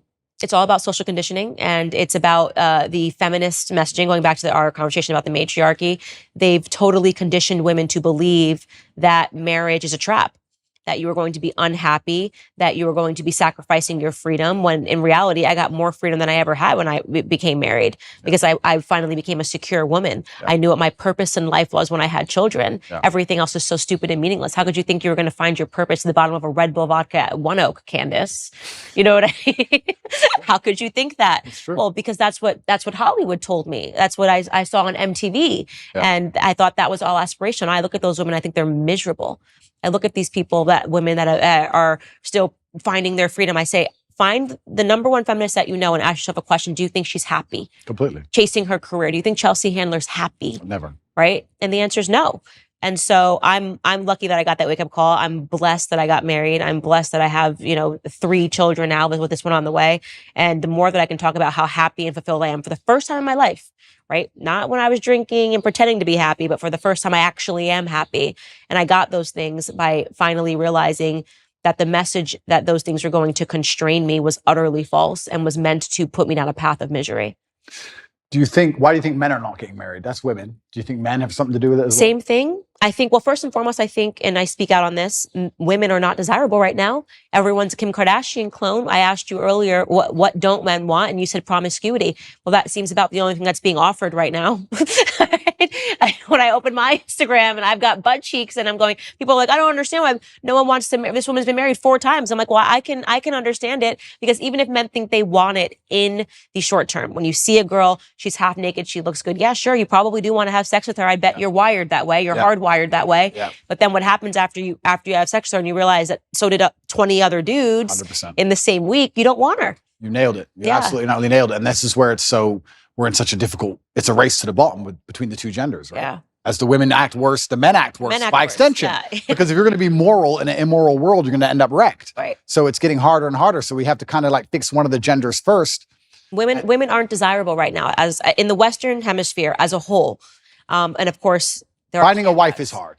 Finding a wife is hard. And it's because women are literally being conditioned to behave like sluts. Completely. And they're also being conditioned to leave the man as soon as things get difficult. Mm-hmm. There's a lot of programming in this I don't think even many people pick up on, but women are conditioned to act a certain way before marriage, but also during marriage, men and women are conditioned differently. If you have a man who's been married for 10 or 15 years, and let's say he doesn't sleep with his woman anymore, and he goes on TV and says, me and my woman have been married for 15 years, we no longer have sex, I'm not satisfied, I should leave. Everyone will say to him, no, you can't leave. You can't leave her just because she won't have sex with you. Are you out of your mind? Are you crazy? Stick by your woman. She has an emotional problem, etc.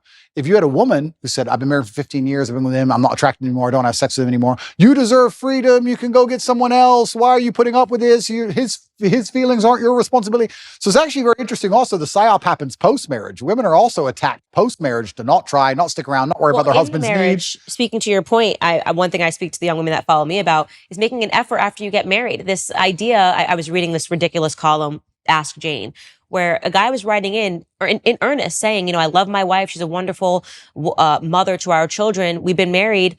She had 1 child. 2 years later, she gained 50 pounds and hasn't lost it. Yeah. And the Jane wrote back to him and yelled at him for saying, he's like, I'm not attracted to her anymore. I don't want to. Just yelled at him for even saying this. And I'm going, no, why are you yelling at him for being honest? The idea that marriage is a finish line is problematic. That, oh, well, I got the guy. I pretended that I like to work out and go to the gym. And now that I've got him, I'm going to gain 200 pounds and he's just stuck with me. That is a poisonous mentality. You should make an effort for your husband. That's part of marriage, is caring about each other, caring about each other's health. Health is wealth. So it's even that is toxicity to say to a woman, to say to a man, well, you just have to like her anyways if she's 300 pounds and doesn't care anymore and sits on the couch all day. That's not what marriage is really about. Completely agree. And I think everything in life is rented. I don't think anything is ever owned. I think that your health is rented and you have to pay the rent every day. And your marriage is rented and you have to work on your marriage every day. And your business is rented and everything you have is rented. I think the idea that even owning anything or anything as a finish line is wrong. You don't just start a company and go, okay, I'm rich now. No, you got to work on that company every day. It's rented. You don't just get in shape and go, I'm in shape now, it's done. No, absolutely everything's the same, and a relationship is exactly the same, and I completely agree with you. I think that the breakdown of the nuclear family and the breakdown of marriage in the West is actually one of the ills and one of the big problems with it. I am not married myself, so I'm not being completely, I don't want to come across as hypocritical, but I do think that is actually a fast way to a degree to solve a lot of problems in society. I do think, though, in the current setup of society, I think the reason a lot of men are also rejecting marriage is, one, because there's not many wives to find, but two, I think a lot of men find themselves very unhappy in marriage because the women have no interest at all in satisfying them, like you said, or no interest at all in their needs, and they end up scared of divorcing her because they're going to be bankrupt in a marriage where they don't feel respected. Kids don't listen to them, and they're not the king of their own household. So what would be the attraction in getting married unless you're going to be the king of your own household? And that can be extrapolated and discussed in two different ways. One about feminine submissiveness, but also about masculine accountability and excellence. Because I think if you're truly an excellent man, you can be the king of any household. So it's very interesting. It's kind of interesting how all arguments come back to almost the same base biological things. And you teach women to be good women, you teach men to be good men, and everything kind of works out after that. And if you break those two things, everything built on top of it completely degrades and breaks down. Because even all the other things we discussed how masculinity would have prevented a lot of the COVID crisis. We can talk about how genuine masculinity or a good nuclear family and anti-propagandist dinner table can prevent a lot of this transgender insanity. There's so many things can be fixed with a man being a man and a woman being a woman. It's like the ultimate cure. Is what I always say, and it's so natural, defining the roles in the household. So like me, my husband had to sit down, and it just was. I had a natural proclivity to do certain things.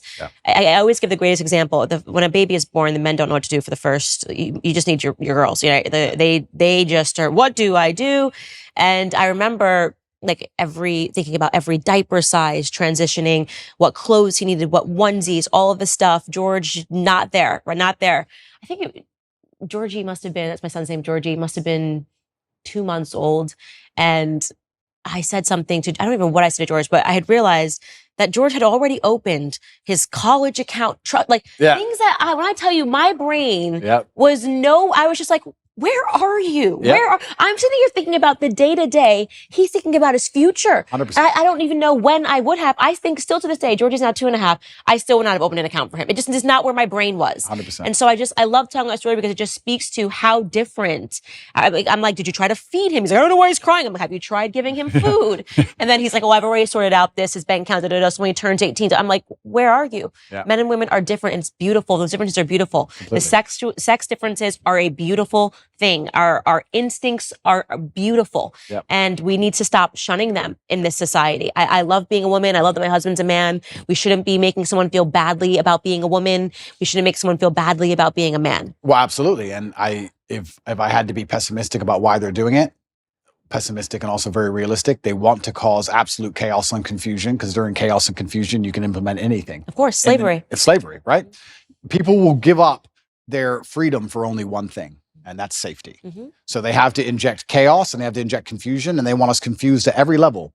At every base level, they want you confused. They want you confused about why your kid doesn't listen to you, why your marriage doesn't work, why you're broke, why they want you confused from the ground all the way up. So you're just confused. So when they come along with some sort of solution, no matter what garbage it is, you end up just adopting it because you're sick and you need a medicine. So absolutely, they attack masculinity and femininity because it works so perfectly together. And if they can break that, they can break all of society by extension. And I think they've done a pretty good job of doing exactly that. And it's amazing if you look at these ideas we discuss and how ridiculous they are and how I feel like it's a psyop to even convince me to waste my time convincing people that a man is not a woman. It's done on purpose because they have the world so confused now that they can come at us with absolute garbage and it needs a discussion.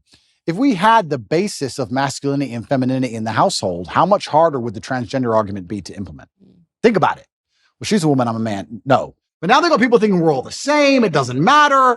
Gender is not real. All this craziness because of the breakdown of the basics. So this is why perhaps they see you as such a threat and they see me as such a threat and they see us as such a threat because we've just stuck to the age-old adages and the age-old ways that people have always been. And I do think that one of the reasons why they dislike me so much is because, yeah, I certainly live a teenage boy's dream.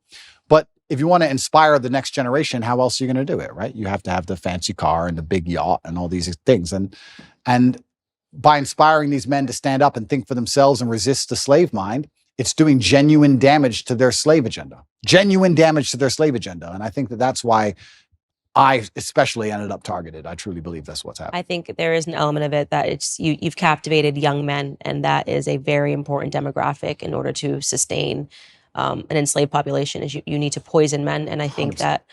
that is true. So, in closing, other than the fact that we've agreed that you're going to get married in the next 5 years, sure. I get 4 wives. No, not 4 wives, just one monogamous relationship. Okay. What does Andrew Tate's life look like in the next 5 years? You've built your audience. You did it with your own grit and determination. There are people following you. I hope that if there's anything I leave you with, it's that in those moments when you are sitting across with someone like Adam 22, you remember that there's the 12-year-old and the 13-year-old boy that is going to be watching you. And I think you did a good job, by the way. I think you said that you didn't like it, and that was important enough. But what does the next 5 years look like for you? Yeah, I want to do my absolute best. I had someone say to me the other day that I'm the richest man in the world, and not because of my finances, but because I actually have people whose lives I save and help. And I get a lot of people out there who genuinely feel a lot better because of me. And I try my very best to tell the truth and live true to my heart. And I live with my brother, and I've got a lovely family, and I feel like I've got everything almost ticked off. And my plans for the future are primarily to continue to tell the truth. I think that we're now winning. I think there's been a pendulum that's swung, and people are tired of insanity and they're tired of being lied to. I like the idea of young boys who follow me just doing even one of the tenets I teach. If you want to just work hard in the gym and become a fantastic physical condition, or if you want to get financially secure, just one of the tenets I teach can genuinely improve people's lives. I like the idea of that. And I want to have 10 sons. And I need to make sure that all 10 are Andrew Tate 4, 5, 6, I'm the third, 7, 8, 9, all the way up. And I have to make sure that the next generation are being produced, and they have to be strong enough to deal with a Romanian jail cell and deal with a matrix attack. So it's going to be a very difficult upbringing, and I'm going to make sure that I'm very dedicated and focused on creating the next generation of super soldiers to resist enslavement. So my plans for the future are pretty simple. I'm going to continue to tell the truth. I'm going to live true to myself, true to God. I really appreciate the audience he's given me, and I know that I have a massive responsibility. It makes me a better person. I'm going to be the best person I know how to be, and I'm going to have 10 Andrew Tates. That's my goal. That's the plan. Well, you heard it here first, ladies and gentlemen. If you thought one Andrew Tate was bad, you've got 10 more coming at you in the near future. Andrew, thank you so much for taking all of this time. Such a good conversation. Thank you.